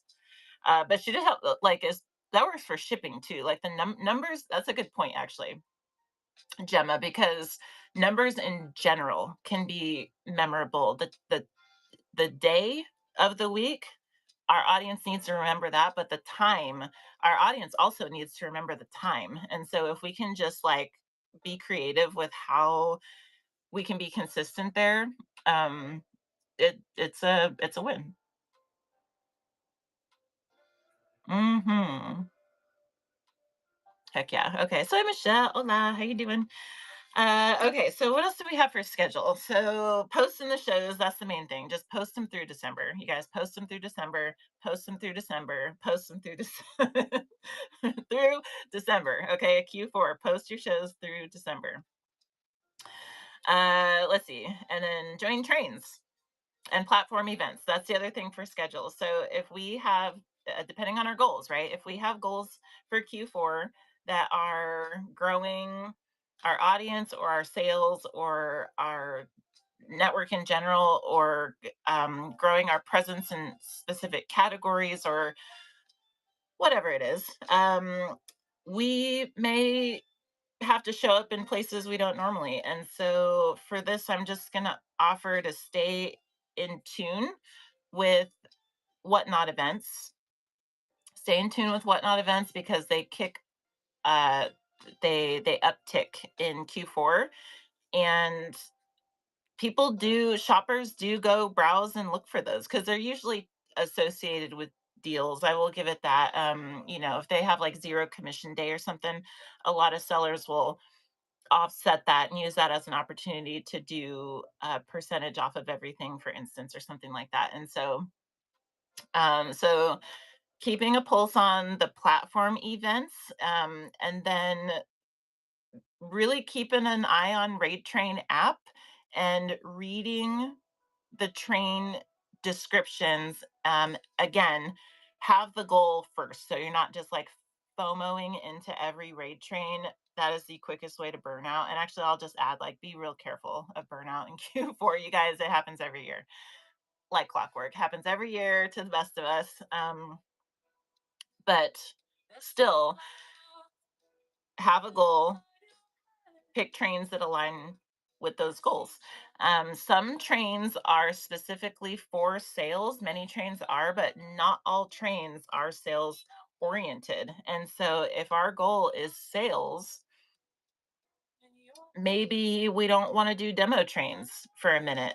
If we're just coming into the platform and we're like, I'm still trying to build community, maybe that is where we want to be, is the trains that are more community and network based, and not there's giveaway trains. There's so many giveaway trains. If we just want followers and we don't really care, followers and not as buyers, yes. But followers are still a big goal for when we're starting out. We feel like naked if we don't have a certain amount of followers.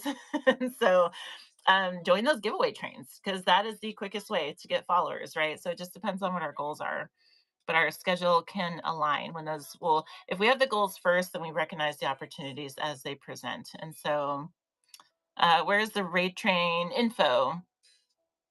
Lost Mermaid, thank you. I'm going to give you a mod. Allow to moderate. um let's see here. Junkie Frames artwork, welcome in. Do that there and schedule your breaks. Tasha Ray, thank you for pointing that out. I didn't even write that down.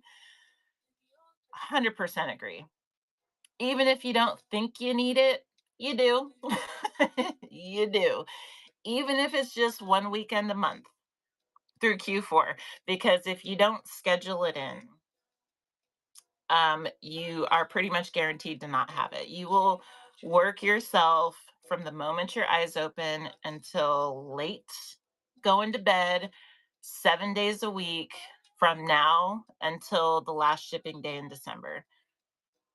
That is really easy to do, between sourcing and especially how you have your schedule put out. Like, it's really, really easy to do. People think like, oh, I just joined like 4 raid trains for November. You might not really, and you might think like, oh, they're only 30-minute raid trains, but you might not realize that they're going to take 6 hours of your time between sourcing and shipping and curating and listing and whatever like that. And so, um, time disappears. So really, I second what Tasha says. Schedule in the the um the breaks. Uh, on which thing, Mermaid? Well, hello, hello. Okay. What list likes? Welcome back. Okay, that's pretty much it for schedule. Schedule your shows out. Um, but not before we talk about holiday flair. Not before we talk about holiday flair. We talked about looking, this applies to the inventory and the scheduling, like having flair, because it really is like sprinkled through all of the things that we're doing. Maybe not with the goals specifically, but maybe you're like, you know what, my goal is to have more flair this year, because I never do really, and I just need to be. I want to dress up at least one day or whatever like that. But otherwise, the flair, it applies to all the things. And so, um, I say let's determine our flair before our schedule, before we schedule our shows, because our thumbnail is our superpower. Our thumbnail, especially when we're starting out, thumbnail is a superpower. We are very visual creatures, And oh yeah, yes, 100%. We're very visual creatures, and it is so easy for our show to just get lost in the sauce when folks are just scrolling through. It is, you guys will see, like the number, we thought it was a lot last year. Just going to reiterate, 650,000 coming to the platform every week. The shows that are live, you're just going to scroll forever. You're just going to scroll forever. And your thumbnail is the thing that's going to get people to click in, right? So, actually, I want to offer two things here. The first is having holiday flair in the thumbnails, because if it is Christmas gift shopping season and we just have basic bitch thumbnail, then people just gonna scroll on by that because they're like, I ain't interested in basic stuff right now. I'm interested in Christmas stuff right now, right? Or fall stuff, otherwise holiday stuff, right? And so that is the first way people are gonna scroll on past, is if there's no holiday flair in the thumbnail, because it communicates, um, it bridges, it meets the buyers and the audience halfway. Like, I know what you're looking for, and let me just portray that this is what I'm offering, is like giftable stuff, right? So putting, it can be a holly leaf added to your regular thumbnail. It doesn't have to be reinventing. I do not recommend AI. AI slop, for instance. I think a lot of people use AI for their thumbnails in like a professional way. That's a very like very nicely presented type of way. But the thumbnails that are like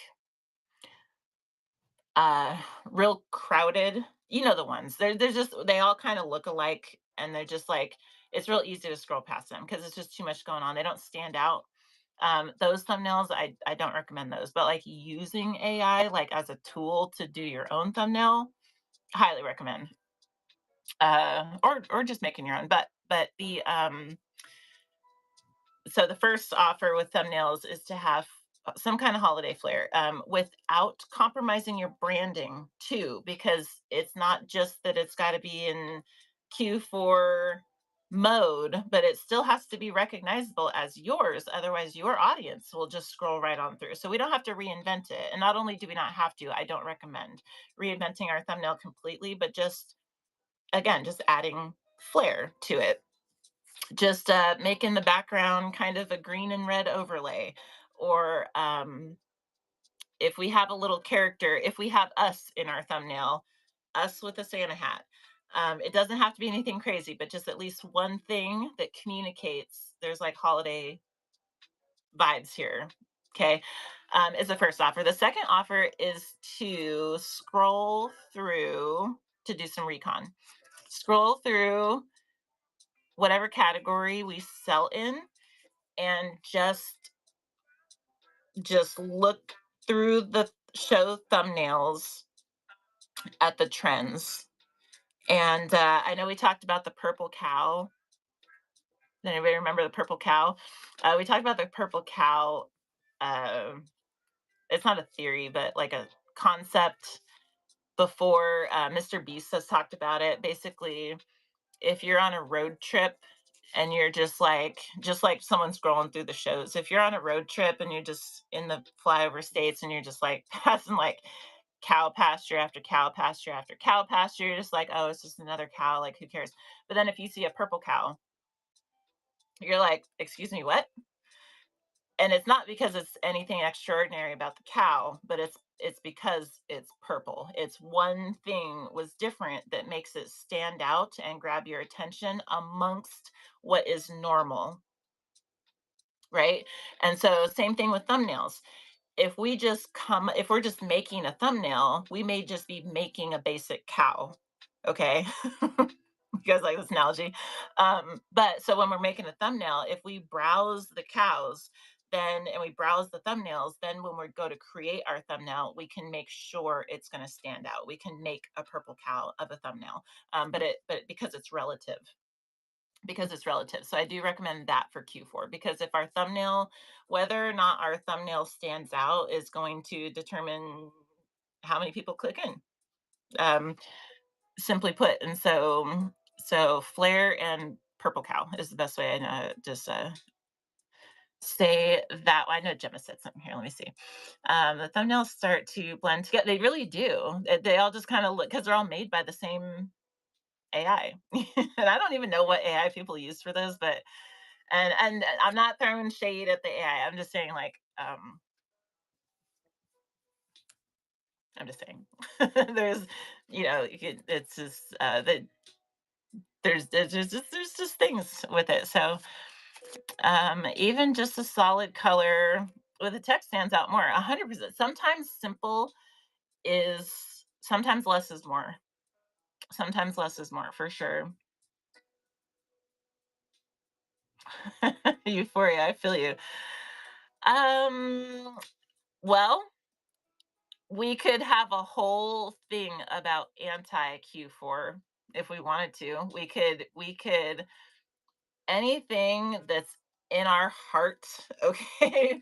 We can convey that and somebody will resonate with it. We can just have a little Grinch hand in the corner of our thumbnail. We can just have green overlay to just kind of communicate like a Grinchy kind of something. We can just have anti-Christmas, anti what we can have that. They'll have like anti-Valentine's or anti all the things.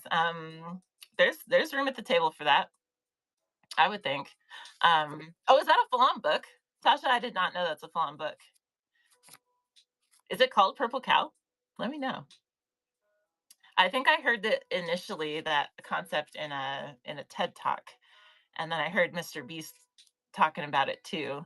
Um, but if they made a whole book about it, that's pretty cool too. Festivus for the rest of us, yes. Okay,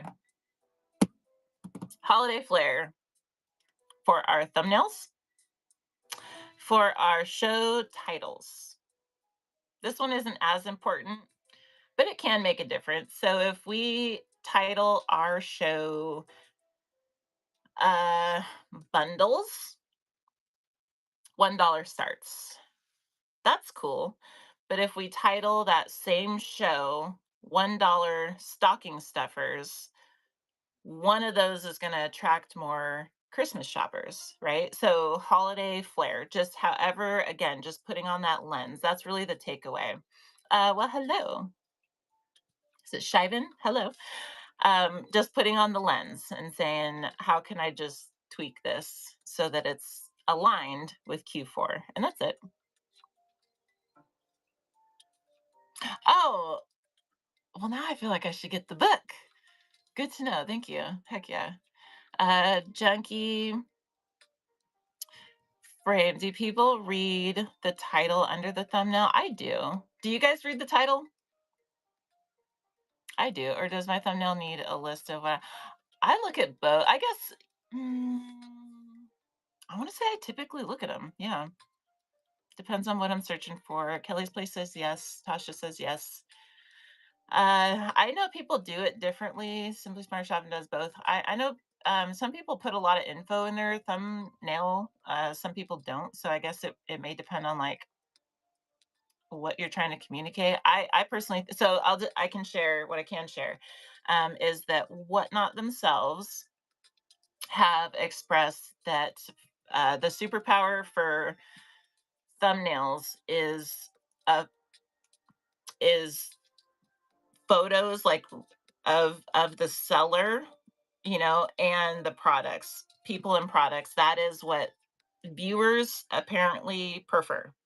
People and products. They want to know who they're clicking in to see and what they're clicking in to see, like that. And so if there's words in there, that's cool, but it's maybe not as necessary.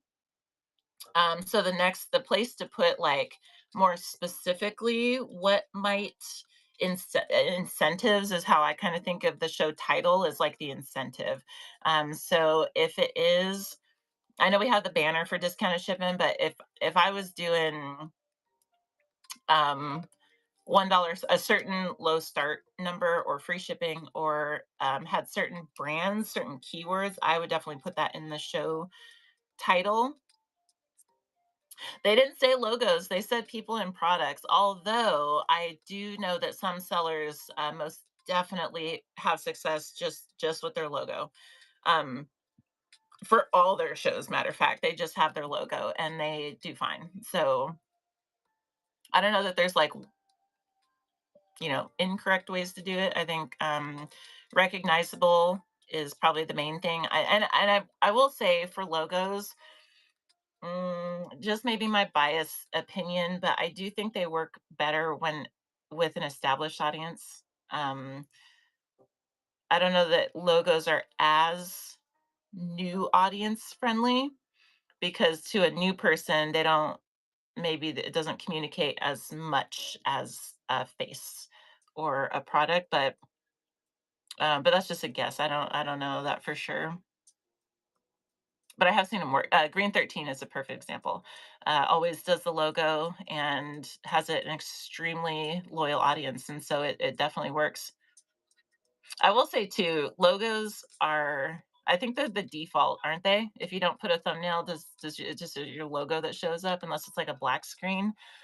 Um, but man, if you're just doing that, you'd save time on Okay, yeah, you'd save a lot of time because do you guys and I understand why people do AI thumbnails because it takes time to create thumbnails.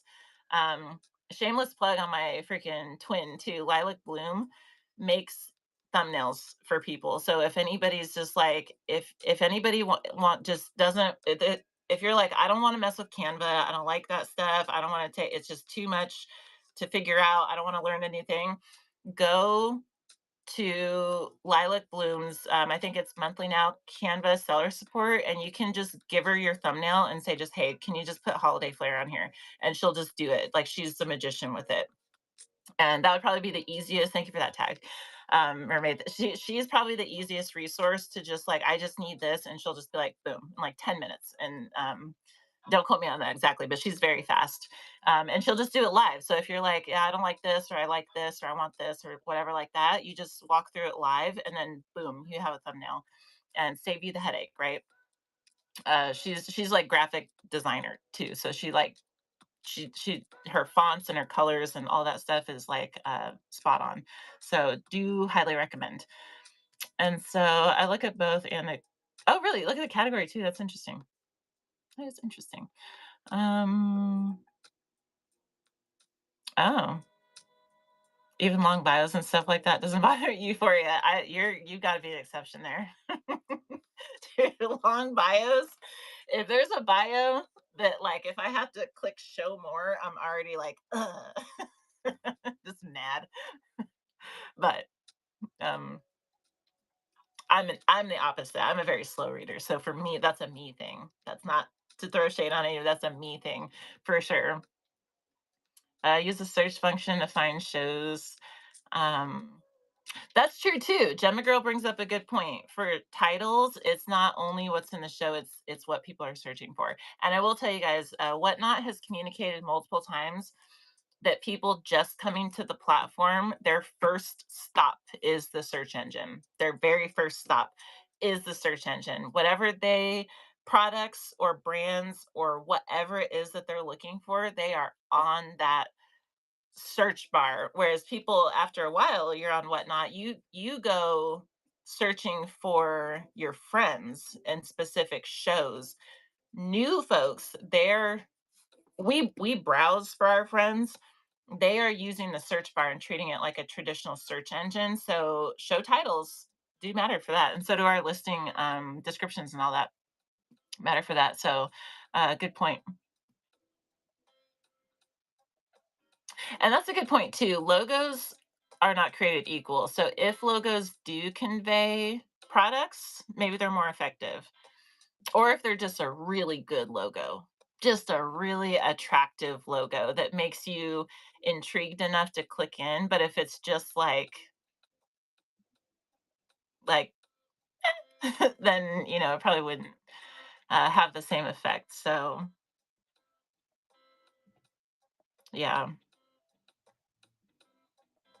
looks like our next show for that is next Wednesday. Perfect, you guys. I'm telling you, Lilac Bloom. You just send her your thumbnail for your sales show and just say, "Hey, can we do holiday flair?" And she'll be like, "Yeah, let's do it." So and she's great to work with anyway. So, read 3 novel No way! Euphoria. I used the same book for my book reports for, like, a lot of years. So I didn't have to read a new book. Oh my gosh. I used to envy people who could do that. I'd just be like, "You're done already? Oh my gosh. Oh my gosh." Um, my actual real logo is almost ready a from the artist. Oh, that's a good point. There are some artists who like will draw out and do like super special logos or thumbnails like that. Those are pretty cool too. Yeah, definitely. She's a mandatory follow anyway in my book. She does all kinds of stuff, and she's very knowledgeable, and she just does a lot of stuff. She hosts a ton of raid trains. She like is involved with it. She does challenges all the time. So she's just a mandatory follow. Um, I just made it and I'm not a designer. Well, fair. Fair, fair, fair. What else can we add holiday flair? We talked about thumbnails, show titles, music. You guys, music. This is probably the easiest.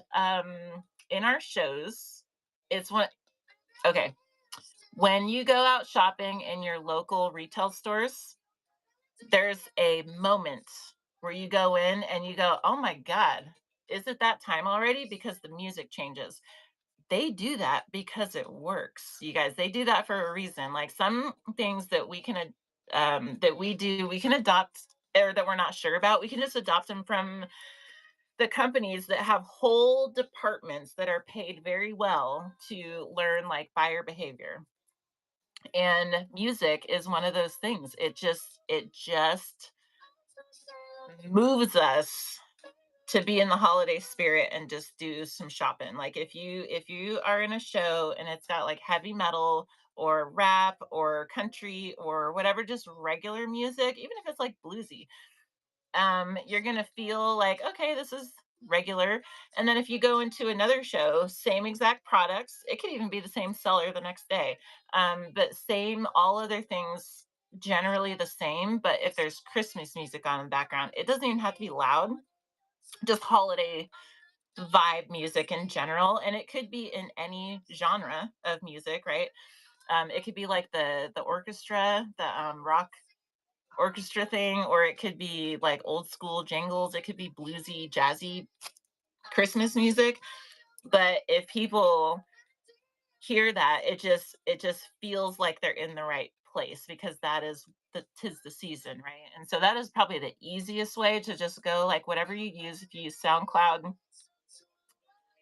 Apple Music, I don't know, whatever it is, whatever you use for music, you just type in royalty free holiday music in blank genre and just play that, right? That's probably the easiest way to add flair to your shows.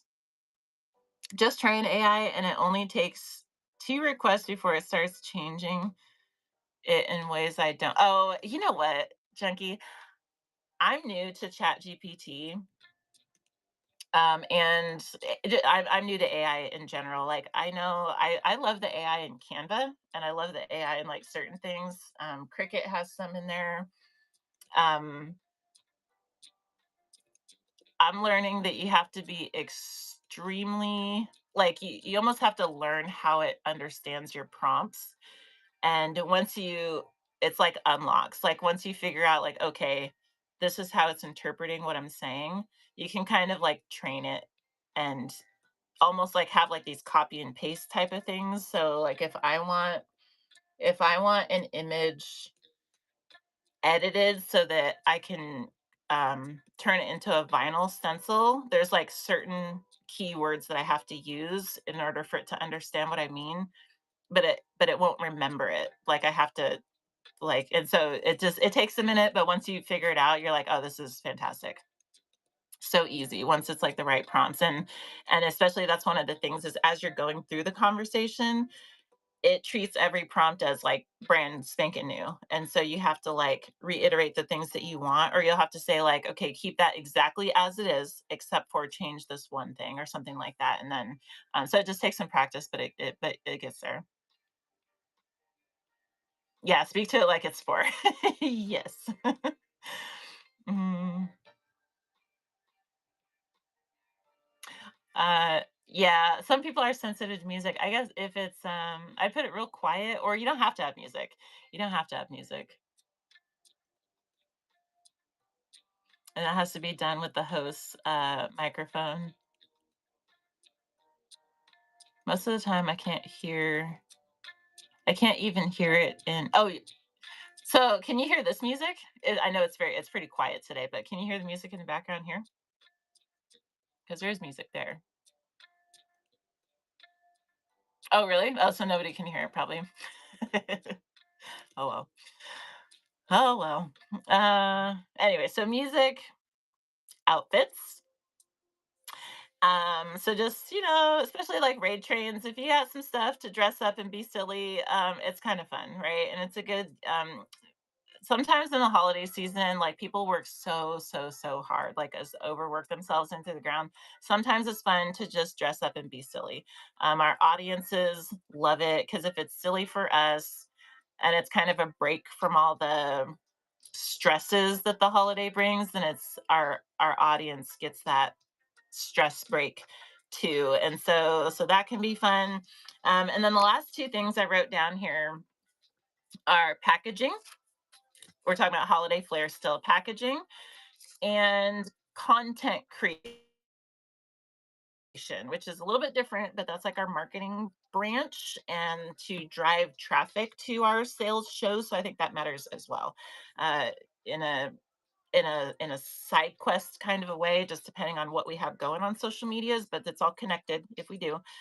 But packaging is I see different people do different things in Q4 for packaging. Some do full blown gift wrap. Some just do like a color change. Some package for gifting. So if your buyer goes, oh my gosh, if your buyer's getting stuff for kids, for instance, uh, it's not for them. You know they're gifting it, right?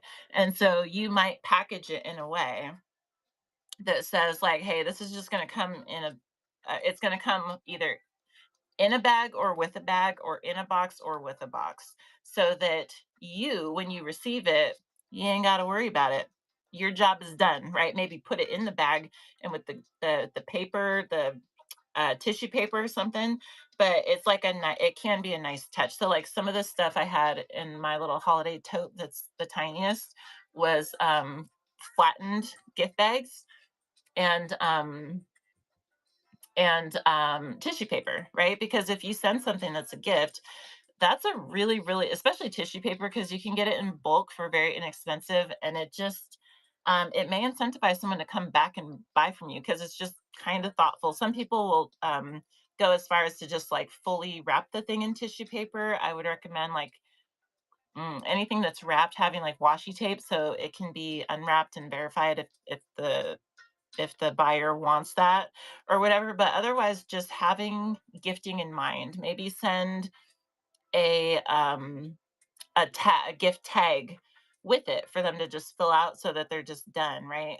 Maybe I don't know if you guys have any ideas or any shares of what you do with your packaging that's different. I've just seen so many different options, but really the thought here is just to have it in mind. Just to have it in mind. It's not necessary, but it can be appreciated. And sometimes that little extra thing is the most memorable and it's an opportunity to like solidify some buyer seller relationships out there. And especially because the holidays are stressful, you'd be like, dude, I gotta go buy freaking bags too. I want to do that. And so, or cards, like nobody likes buying cards, right? And so maybe throw a little card in there if you have them or whatever like that. So fair, fair. Um, let me turn this up just a notch. You hear that? It's a very like just dooby dooby doo back here. So welcome in, Amy's and Jessica's. So many things you can do. Yeah, crafters especially, like there's opportunity for sure. If you're crafters, because you can be like, dude, I just have all this. You can be wrapping stuff in ephemera or just like, there's just there's things. There's things. It might even be like maybe something. Okay, I'll offer a hack or just the simplest packaging flair, a sticker. Stickers for the win. Um, I don't know this for a fact, but I would really venture to guess that Natural State of High, because she does stickers for packaging for sellers. I would venture to guess she will have like some holiday stuff. That is the easiest way. So if you just have if you just have like your regular polys, right? My stuff is black, so these are not holiday ish at all, right? So um if I'm like, dude, that's too non-festive, that's too Grinch, literally the cheapest, most effective way to just add holiday flair is if I just put a freaking sticker right here of like a mistletoe or a holly berry or a Christmas tree or a wreath or a happy holidays or a whatever, right? If I just put one single sticker right here, I've now checked that box, right? And so I will offer that. Dumb that we could change no other thing with our packaging and just add one sticker. Find some sticker, get some, I would check in with Natural State of High, but otherwise, thank you for that tag. Yeah, she really does. And she does like, um, she's just real. She provides a good product. Okay. So that, or if you're like, dude, I just want like one thing and it's just I just want to make it, whatever. You could probably find something Walmart, Amazon, just like a 500 pack roll at a time of just like some holiday sticker that you like. A plus, even if it's branded. But that would be the easiest way. That'd be the easiest way for holiday flair. So many things you could do. Oh yeah. Um, I'm all poly now since shipping changes, so struggling to be creative. Oh, well, there you go. There you go. Really, you can put as many stickers as you like. I've been putting washi tape. Oh yeah, logo stickers are great. I freaking love washi tape. Did you guys know too? Washi tape is not just the rolls. It's Let me show you. Like I use these. Can you see these? I use these for my packages. They're like feathers, but they're washi tape. So usually you see it in the rolls, but there's like different designs that like maybe something would match your brand just in bulk and stuff. And I like I like washi tape on packages on boxes specifically because you can like seal it, but it also can be re-gifted. And actually I'll offer that too with packaging is I think especially sellers are buyers too. And so if we package in a way, anyone that has gotten packages from me, you may have caught that I do this. Um, is that I'll package in a way that the especially boxes that the individual components of that package are regiftable or repackageable, right? And so if I send you a black box with something, you're going to be able, the washi tape doesn't leave marks. Like you can take it off. If I send you envelopes with stuff, I don't write anything in them. And I seal them with washi tape or I tuck them so that you can use them and like gift it forward or whatever like that. So I recommend that too if it's going to sellers. It's just like a little thing that I think people appreciate. Ooh, junkie. Did anybody answer that one? Looking for advice on some good logo sticker company. Depending on exactly, would you want exactly what's in like the color, full color and stuff that's in the avatar there? Because I'll say Natural State of High is always at the top of my mind, but I don't know that she does full color. Um, I would say to check with her first, and if not, she's probably been asked, and she probably has like a referral for someone that does.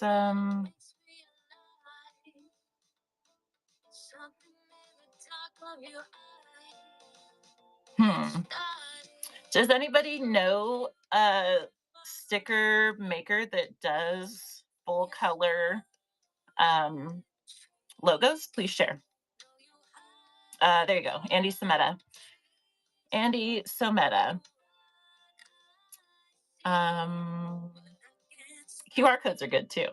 And for packaging, I would say for packaging to and here's what I mean by regiftable. Let me just I don't want to pull that down, but if we have a box, this is just bags. But if we have a box, say I was gonna ship this, right? And I want to put like packing paper in here, I might um actually, I can use what Liz likes as an example because I just got a box from her recently, and I don't know if she does this on purpose, but she has like she'll put like the packing paper in there in a way that it's like scrunched in a way.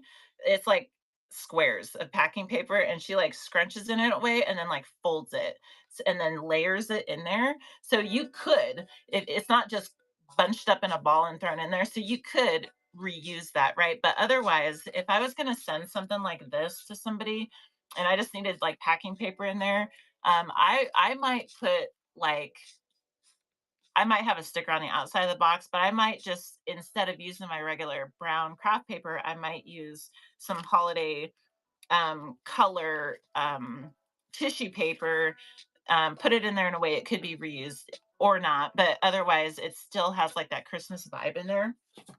So I'm gonna offer that too, just for like an example sake.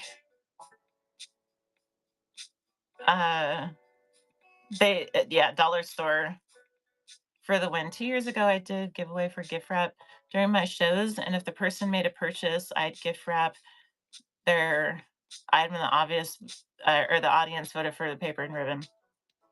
I love that. Hey, where audiences can be included, I think is a win too.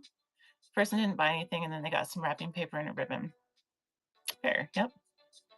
Hmm. Junkie, I see the nope. What is it? But let me know if I did or didn't answer that one. Just catching a masking tape. Yeah, basically masking tape. Very soft though. It's like made out of like bamboo fibers or something. It's like a Japanese tape, but it's decorative and does not leave adhesive residue on things. It's by design. So it's a go-to for crafters and stuff. Andy Sameta, what is that emoji? If you're in here still, what is that emoji? It looks like a box with a foot or like a trap door, like a cartoon. We'll go follow. Perfect. Yeah, they're looking for logo stickers. Mousetrap. Okay, that is what it looks. Oh, that's a good emoji then, because that is what it looks like. Um, yeah, logo stickers, full color logo stickers. Okay, I'm obviously behind. You guys are all cut up. Perfect. Okay, so the last note. So that's enough about packaging. You get the point though. It doesn't have to be. I think a lot of people sleep on the packaging thing because they feel like or assume that it's like a whole extra something that they gotta reinvent or figure out and stuff like that. Secondhand sarcasm. Welcome to it. But so I just want to offer that it can be just as simple as a sticker. It can be just as on the outside of the package. It could be just as simple as swapping the paper, the packing paper. You could just draw on packing paper. Like it could you just, write happy holidays on that on the packing paper. It doesn't have to be anything crazy, just creativity. That's all. And then the last thing is content creation.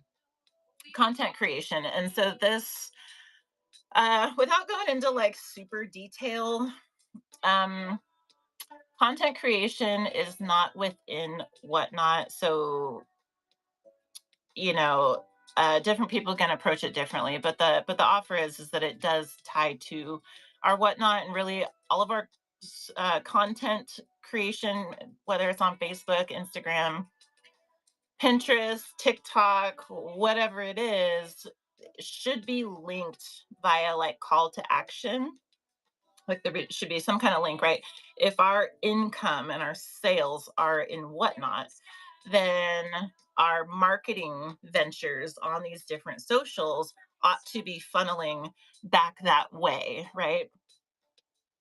I love when people draw or sign a receipt. Oh, that's another good point. The packing slip, right? Just putting a little freaking happy holidays note, right? Just put a little sticker on that. Just a little tree. Just like doop, just put a little tree.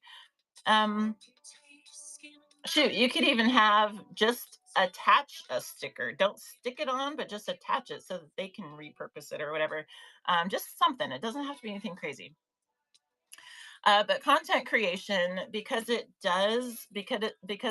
is our, in my view, our marketing department and tied to our sales. Should we leverage it in that way, right? If it's designed and intended to funnel people, get people into our live shows and into our shop and purchasing our items, and not just for shares and not just for the social aspect, but if it has sales in mind attached to it, then I think that this holiday flair ought to extend to it, right? And so if we have an Instagram and over here, and then we have some like holiday scheduled stuff over on the whatnot, then the folks on Instagram should know that that is happening over there, right? In some way, shape, or form.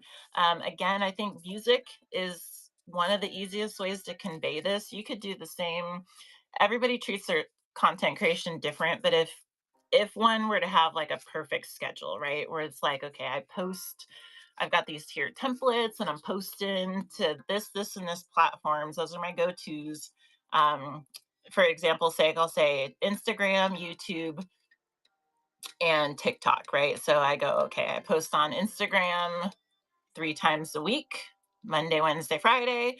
Um, I post on Facebook, long form once a week, short form once or twice a week, and then I post on TikTok 5 days a week.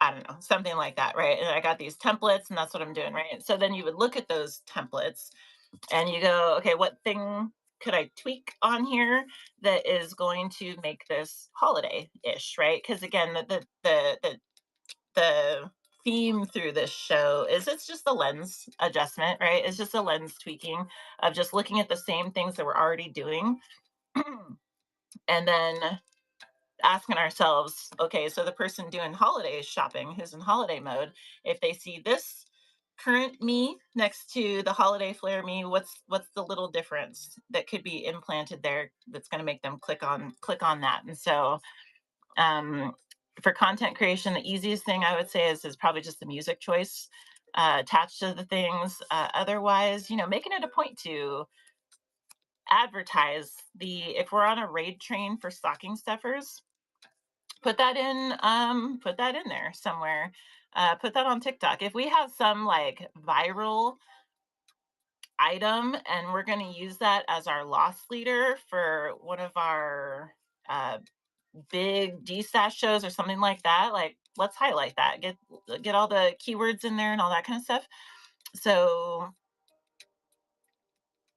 oh sweet, it's foolproof. This is what it is. Heck yeah, good to know.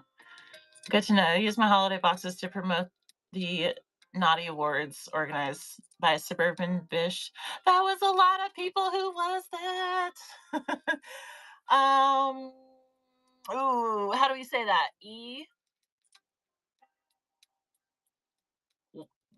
Well to the power of four. Well to the power of four. Am I saying that right? Holy raid. Welcome in. Welcome in, you guys. Oh, we're doing clock it. Is this clock it? Are you doing shop happy? Is that the emojis for it? Heck yeah. Heck yeah. Look at you guys. You got a whole gang. Whole gang. Giveaway. You guys hop in there. Welcome to it. Yule like a Christmas slug. Yule to the power of four. Thank you. Yule. Okay. Yeah, I would have. Well, I did. I did mess that up. Thank you for Yule to the power of four. Very nice. Welcome in, Lost Marie. Thank you for that. Thank you for that. Put him in the box. You guys, welcome to it. How is Clock It going? You guys, so fun. So fun. I've been seeing some of that. Happy, did I see you in here? I've been seeing you on YouTube also, and on Instagram, I think. Um, it's going amazing. Heck yeah. There lots of new friends. Okay, lots of new names. You guys, welcome. Welcome to it. My if I'm new to you, my name is Tamika Crow of Custom Wood Burning. I do heat gun art. It's like a wood burning method. We're here every Tuesday talking about live selling, which is what you're coming into. Specifically, we're talking about Q4, just getting prepped for it. Yeah, Happy is amazing.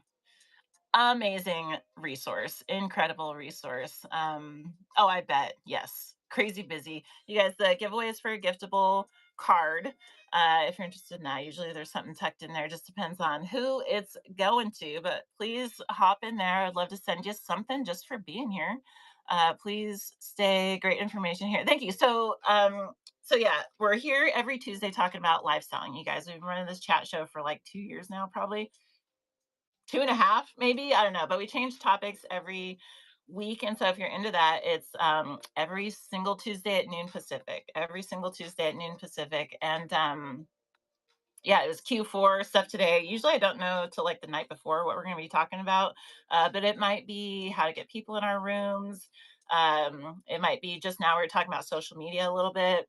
It might be about like pricing our handmade items, show format. It just all kinds of anything. There's just like running lists. I know one of these days we're going to talk about AI because I know that's a hot topic, but I got to get my thoughts fully formed because it is a hot topic.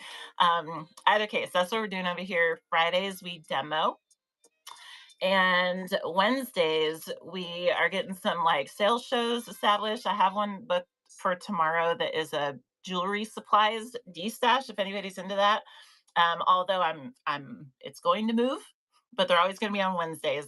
But I have like these totes and all this stuff full of jewelry supplies, all this, and then I have these extra totes right next to me here. If anybody's into that, bookmark it, and it'll move. But I left it scheduled for tomorrow, so it's just real easy to bookmark. But that's what we're doing over here, you guys. So I'll just recap real quick since I got you hostage for 2 minutes with the giveaway for Q4 prep. And this is multicasted to YouTube as well, if anybody's interested to see the whole thing. However, we talked about Q4, the first thing, and this is a good time to just summarize anyway, because we've been on for almost 2.5 hours. Is starting with goals, defining our goals. That's always number one because it guides every decision that we make. So number one is setting our goals. They're different for everybody. We might have sales goals, we might have followers goals, we might have, dude, I just want to show up goals. We might have, you know what, I want to see if I can get some holiday flair in on my stuff goals. It's just totally up to the individual. And I really recommend let's not ask everybody and their moms about their goals. Let's just ask ourselves. Let's ask our heart and our mind and our business what we want our goals. And then lead with that. Number two is inventory planning. This is we can source new inventory for Q4 and for the holidays, but we don't have to. We can just look through the existing inventory that we have and tweak it a little bit so that it is aligned with Q4. For instance, if we have miniatures, we can title them as that, or we could title them as stocking stuffers. So we can go through our existing inventory and just modify the photos, and so they're a little Christmassy, for instance, and modify the titles or descriptions so that they speak to the holiday shoppers. So just like reevaluating our inventory and just saying, hey, like if I'm looking for gifts, what's going to speak to me? Instead of having um, a watch, you might say gift for dad, for instance. We talked about scheduling shows. I really think now's the time. I realize now that secondhand sarcasm, you were scoping, right? Were you scouting? Farm girl granny, good name. You got a card coming your way. Thank you. Thank you for being here. The last two things we talked about were scheduling shows and holiday flair. So I recommend now is the time to just schedule. You guys, Q4 starts in like 2 weeks. It snuck up, but like September, the beginning of September, I'm pretty sure that's the kickoff to Q4. So I recommend scheduling through through December, just all the way through. Wasn't but it were. Oh, nice. Okay, just scheduling all the shows out because uh, our audiences rely on memory. And the sooner we schedule out our shows, the more we can be communicating that to our audience and the more they can remember when we're going to be on and what we're going to be doing. If we do like a pop-up situation, we talked about that in a little more depth, but it's hard to it doesn't land as well because it just kind of gets lost in the sauce. 650,000, I'm going to keep saying it, 650,000 new users to Whatnot weekly. um, Most people turn notifications off, and our audiences are going off memory. And so the more we can just be like, hey, just a reminder, every Wednesday, this is what we're doing. Every Wednesday, every Wednesday. I'll see you next Wednesday, Wednesday, Wednesday through December, right? So when someone logs on a Wednesday, they're going to be like, there's a lot going on. I don't know about all this, but I know so and so's on. That's what they're going to think. And so scheduling shows out, very important. And then last thing was holiday flair, which is just use all the opportunities to sprinkle Lisa by design, hello, sprinkle holiday flair in your thumbnails, in your listings, in your packaging. We talked about the easiest way to do that is just add a sticker. It doesn't have to be anything reinventing, it doesn't have to be anything crazy time consuming or expensive. There are very cost effective, simple ways to add holiday flair. One of the easiest ways in our shows is just switching the music playlist to some Christmas vibes, right? Little things like that. We can take note from big retailers because they already know these things. Um, but just sprinkling that in where we can. What I say, thumbnails, show titles, music, outfits if we're feeling froggy, packaging, and then right as you guys are raiding in, we were talking about content creation because it's not in Whatnot, but it's like an extension. I think of social medias as like our marketing department, and so was there another one?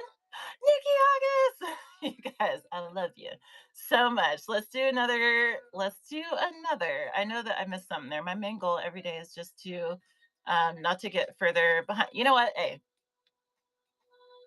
that's a solid goal. Thank you for heating up the chat, Curly Q. Let's try another givey. Nikki August, how was your show? You guys, this is one of the most unique artists on the platform. Does like coloring. You know what? You will. I didn't even ask what you sell. So rude of me. If you rate it in, please share with us what you sell and what you have coming up. Let me be an adult here. Yule, if you're still here, or if any of the Yule friends, please let us know what we can find over there and if there's anything coming up that we should not miss. I do know Nikki August Coloring draws her own coloring books, and she does lots of like animal stuff. Um, Educational coloring books at that, so you can read them, and it's just like unique graphics and stuff. And so we're talking about gifts. Those are fantastic, super one of a kind gifts. So highly recommend checking it out. Being crazy and going live drawing a dog every day. Hey, I love it. I love it. You know what? I started. We're just on this like original art venture right now, and I got a notebook. I got two notebooks, and I figure I'm just going to keep them with me, and I'm just going to sketch some random drawing every single day of my life. And then when I go to have time to do like a full-blown wood burning, I'm going to pull from the note. I'm just going to flip through the notebook, whatever speaks to me the most in that time. That's what we're going to go with. Because you know, sometimes you draw stuff and you're like, you look at it like a week later and you're like, I can't. I can't share that one. Or they're gonna we're just gonna save that for the best friends or something like that. Because some art is very personal. It can be, you know what I mean? So some stuff you're like, that's too much. So I'm not gonna leave with that. But it's fine. You guys, giftable card is the giveaway. If interested, storage unit finds. Okay. Storage unit finds and then cross all genres. Mom and Ben, right on. Thank you. Thank you, Care Heart. That's easy to remember. Bunch of sixes. Very good. Well, thank you again for coming here. Big appreciate it.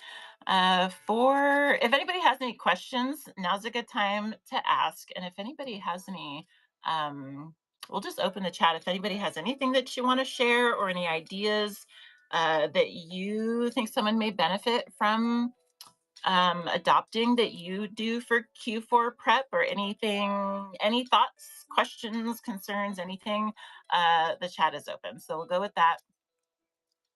And please do share all the things. For a hot minute, I was doing coloring page happy mail for each month. I need to get back to that. Isn't it funny how things just fall off? But it's a good time for it. I'm just saying. I'm just saying, as a newly here, you are providing good information. Thank you, Christopher. Um, I try to. I do try to. If anybody is interested too, if there's any newer sellers in here or newer to Whatnot, officially the friends, heck yeah. I did start a YouTube channel with 10-minute give or take videos that I've been posting something daily about live selling. They are extremely lo-fi. Okay. So let's just establish the expectation down here. Okay. They're lo-fi. But I try to make them so that they have some valuable takeaway. So custom wood burning underscore crow on YouTube, we're up to like I think today might be like video 120 or something like that. I'm trying to go 365 and be like the archivist. It's like a personal challenge to learn YouTube, but there's some valuable stuff in there, especially if you're newer. So please do have a look see over there if you're interested. Um, Mother and daughter team. I love that. Look at you guys. I shop happy. I appreciate you. Thank you so much. I love when family members or best friends or spouses or anything can work together, but especially like parent child combos. I try to get my 10-year-old out here. My 15-year-old's too like cool. My 10-year-old, I try to get her like into it here and there, and it's like she'll dive in a little bit, but I love it. I love to hear it. I think it's super cool experience, invaluable experience. Nikki brought me here, so you seemed. Oh, thank you. Well, thank you. Um, Observing all the info. Heck yeah, lots of good. If you guys have, since there's some lots of new names right here. If anybody, especially if you're seasoned, but anybody, if you have like a favorite chat show, like a don't miss it type of chat show host, please do share that as well. Rosie, congratulations. You got a giftable card coming your way. Thank you for being here. Thank you. Because there's a lot of well, Shop Happy's chat shows are fantastic. Secondhand Sarcasm has fantastic chat shows. There's a lot. Julie Becker, Reworker's Passion, Wild Hope, Zoe's Treasures, Daisy Lane. There's so many. Like CG with Ray Train 101 are fantastic. I'm there like almost every single Thursday evening. So uh, there's lots of good. Green 13, I love when he's got chats on. One that I don't hear talked about that often, what Liz likes is amazing every Monday morning. You guys familiar with Making Grace Vintage? Because they have really great live seller pro chats that I don't hear enough people talk about. I don't know if it's because they're in like their own pocket, but they're like a wealth of knowledge. I've learned so much from them.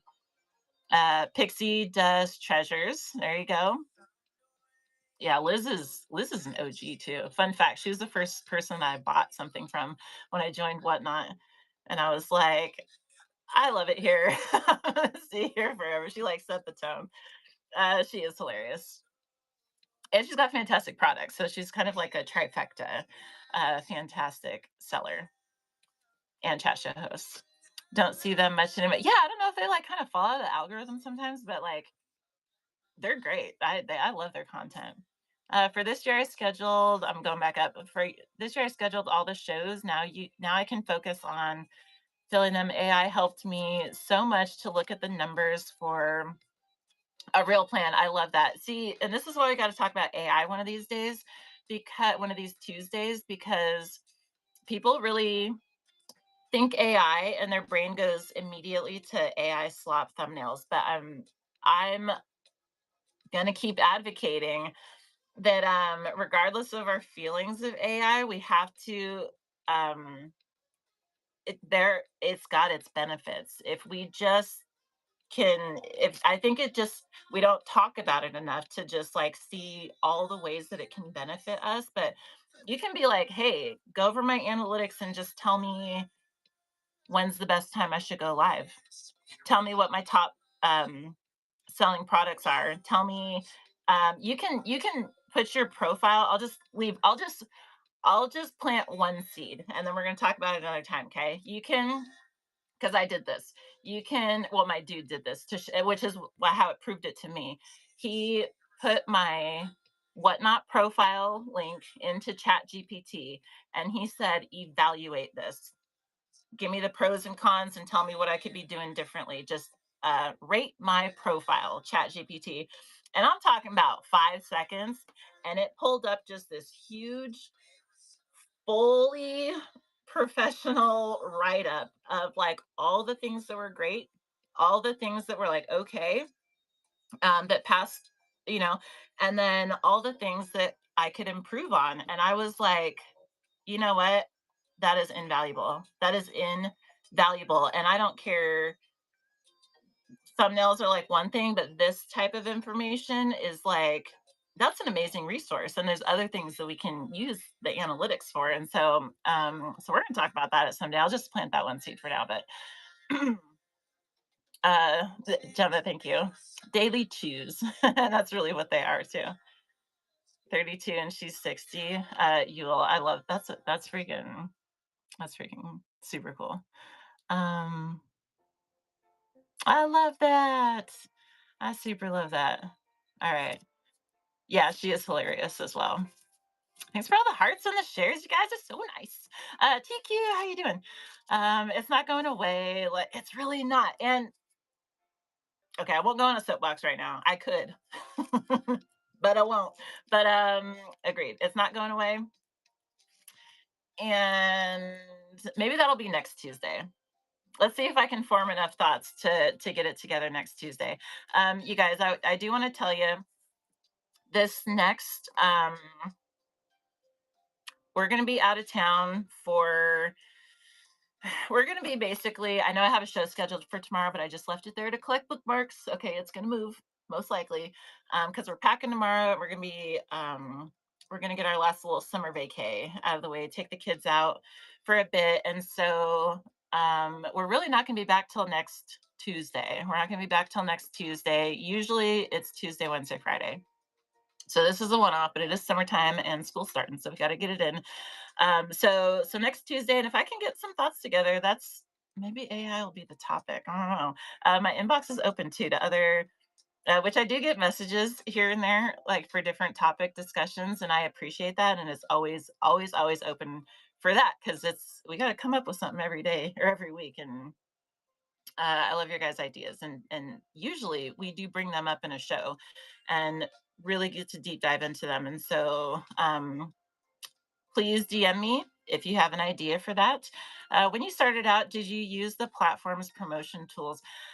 Christopher, I have used them.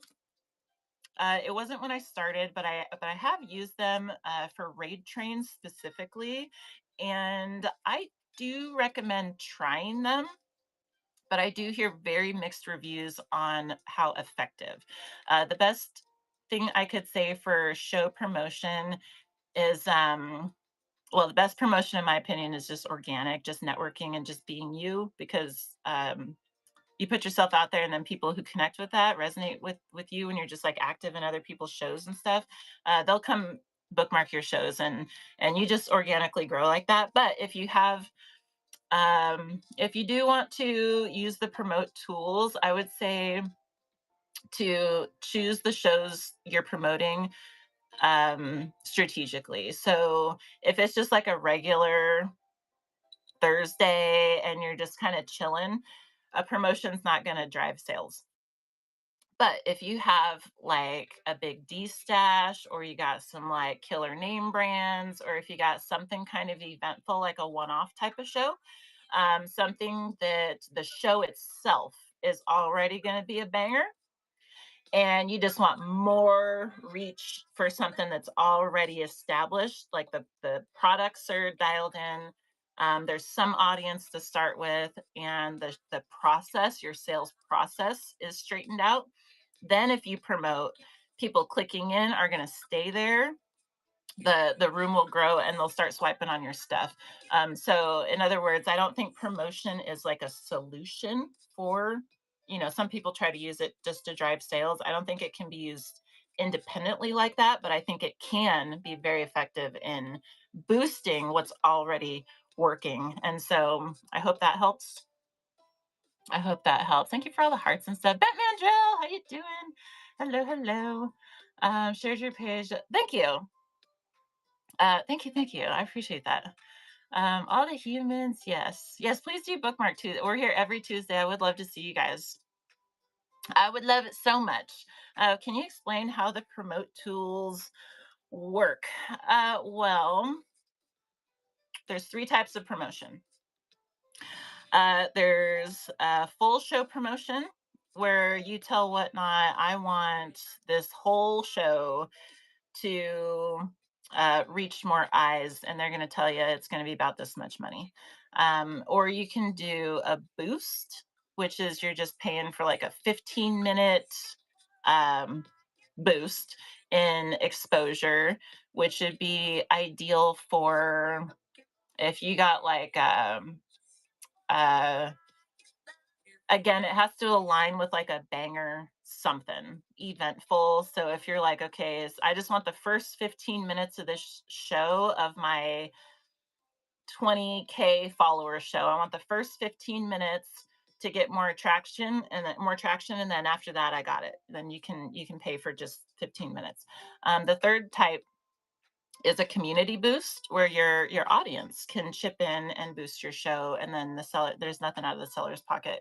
But all of them, really, they just position your show in different parts of people's news feeds, and so in theory you get more viewers in your room that could potentially stay. And you do get a set of analytics at the end of promotion, so after the show you can go look, and Whatnot will give you some numbers to self evaluate if it's worth it to do it again, and that kind of stuff. Yeah, they do seem hit or miss. Just really, really depends on the show. Really, really depends on the show. Doing that, making connections with others, would not want to use them. Fair. Totally fair. Back to the Q4 topic. Is there a natural cutoff that people use to guarantee someone gets the package before? You know what? Style considered in the past, Whatnot has communicated what that date is. There is a date, and it's different for the different shipping services. So PWE, the plain white envelope, shipping can take, I want to say it's like 10 to 14 business days, right? So the cutoff for that is going to be like somewhere around December 1st, right? Ground shipping is the next slowest, and then priority shipping is the fastest. Priority and flat rate are the same, basically. And so, what are those? Like 1 to 3 business days for priority and flat rate, and then ground is like roughly 24 hours more. So Whatnot historically gives out a date, but in general, it just goes off the individual services, and then USPS gives dates as well. Yeah, you'll notice too on the app, you'll see a bunch of like last call, and so you can kind of, there will be signs. Okay, there will be signs. Thank you guys for helping answer that. Yeah. Um, so the 25th, so I'm gonna say just as a ballpark, 15th. And I also would not push it like too close because USPS gets really overwhelmed. They do pretty freaking good, if we're being honest, but they get very overwhelmed. That is their busy season.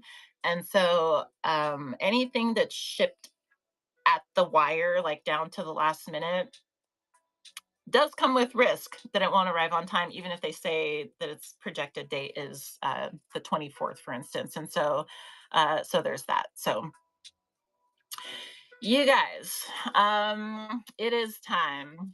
It is that time. The weather can delay too. Yeah, do you guys remember? Was it last year or the year before? There were like ice storms in somewhere in the South. I want to say, I don't quote me, do not quote me on this. I'm not, I'm up in the Northwest. Was it Texas? I was thinking Kentucky, but like somewhere that they don't typically get. Was it last year? Dude, the post offices were like not even showing up. They were just like, no, they had like power lines like down everywhere, trees down, like they weren't, their infrastructure wasn't set up for ice. And they just got like wrecked. Like it shut the whole USPS down basically for like a whole region. Um, holiday season, and so like people were trying to track their package. Even Whatnot had to put stuff out that said, hey, packages are all delayed, so it just is what it is. Like it's they're gonna catch up when they can. Rosie, officially one of the friends, welcome to it. And we just have to, we just have to roll with it. So sorry, there's nothing we can do. And so yeah, weather is definitely a thing. It was so bad and everybody was so unimpressed.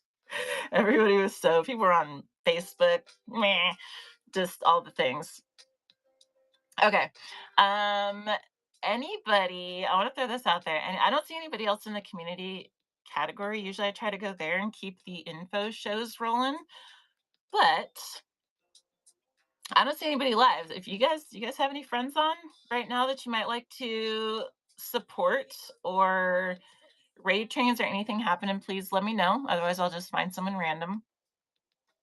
Before we go, can we promote? Yes, please do. Please do. Please do. The chat is open for promotion. You guys got anything coming up, please do share. I have been a professional illustrator, commercial. Christopher, let me make sure I'm following you first of all. Okay, yeah. I wasn't sure if I did that earlier. For 49 years, and a lot of individuals know of my art, which a lot of the old stuff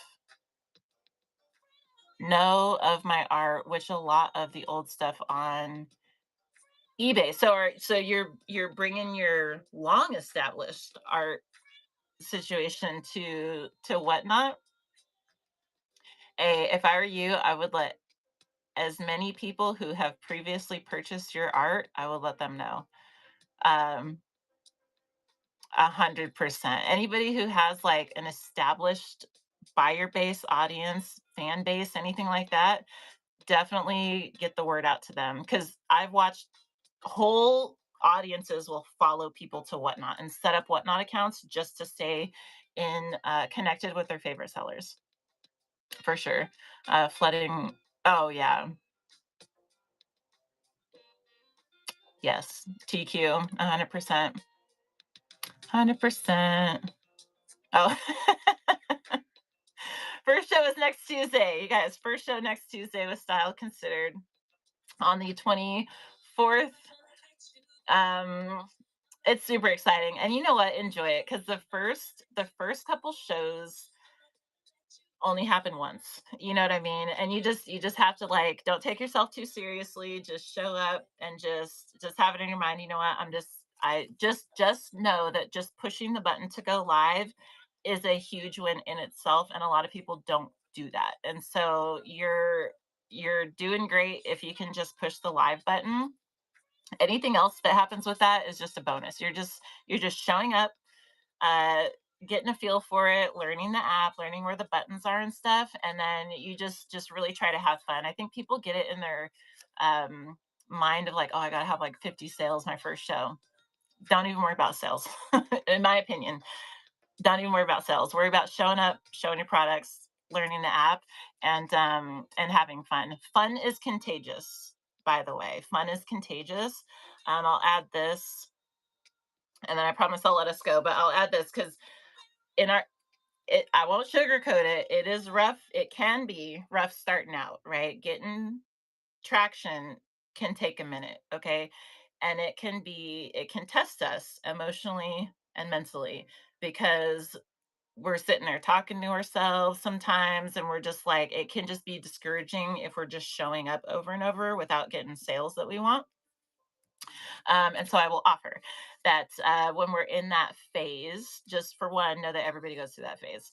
And it just is what it is. It's like initiation. We just have to go through it. But also, our main work in that phase is to learn how to have fun and stay focused on our products, because if we can do those two things, have fun and focus, of like, I'm here to do this and to show these things and to learn this and figure out my process. If you can do that and have fun, it will be contagious, and people will stay in your show and they will come back to your show because fun is contagious, and you will grow in that way.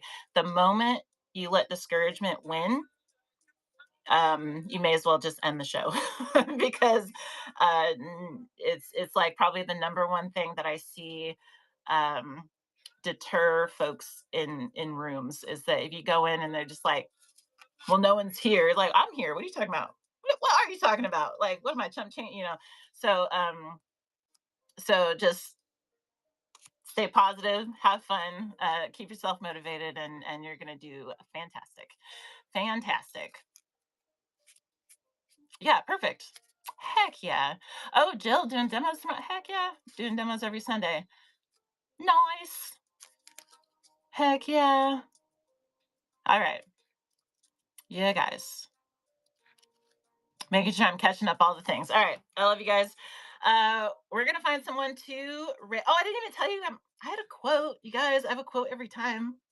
I didn't even read it. Uh who do you guys want to raid? Who do you guys want to raid? Um and then I'll tell you the quote.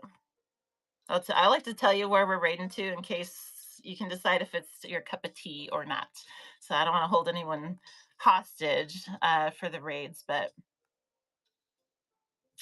um oh, this one has, well, shoot. Let's see if it's every time there's no one in the community category, I'm like, well, I don't know what to do now. I don't know what to do. 7-3 to raid? Sure, let's do that. I don't know who that is, but we can find out. Thank you for heating up the chat bit. Heck yeah. So we're raiding kind of, oh, Tacos and Roses on. I didn't see them. I love them too. 7-3. Hopefully it pulls up. 10 in the room, kitchen and dining. Let's go with it. Yay for new friends, right? Requests for, of course you would. Envy, I don't know if I'm offended that that's not red chatted. Rookster, thank you for the raid. We're about to double raid, Rookster. Thank you so much for coming in here. Literally doing a quote and full send. We're going to a mystery seller, and we're going to find out together if anyone's into that. But I will tell you, I always try to have some quote that's kind of relevant. Where is it? Where is my relevant quote? I guess it's in the show notes too. Somewhat relevant. You guys, the quote to chew on this week, you can screenshot it in the show notes if you like. It is it does relate, kind of. It's a little bit of a stretch, but it relates to Q4, which was the whole topic for today. Which is because Q4 is sales season. Okay, so that's why this is the thing. Your profit is in the process, not the product. Your profit is in the process, not the product, right? I'm not even going to elaborate. I'm just going to let us all chew on that. Okay. Thank you for the hearts. Thank you for the hearts. Oh, okay. Here, if anyone wants to screenshot, thank you.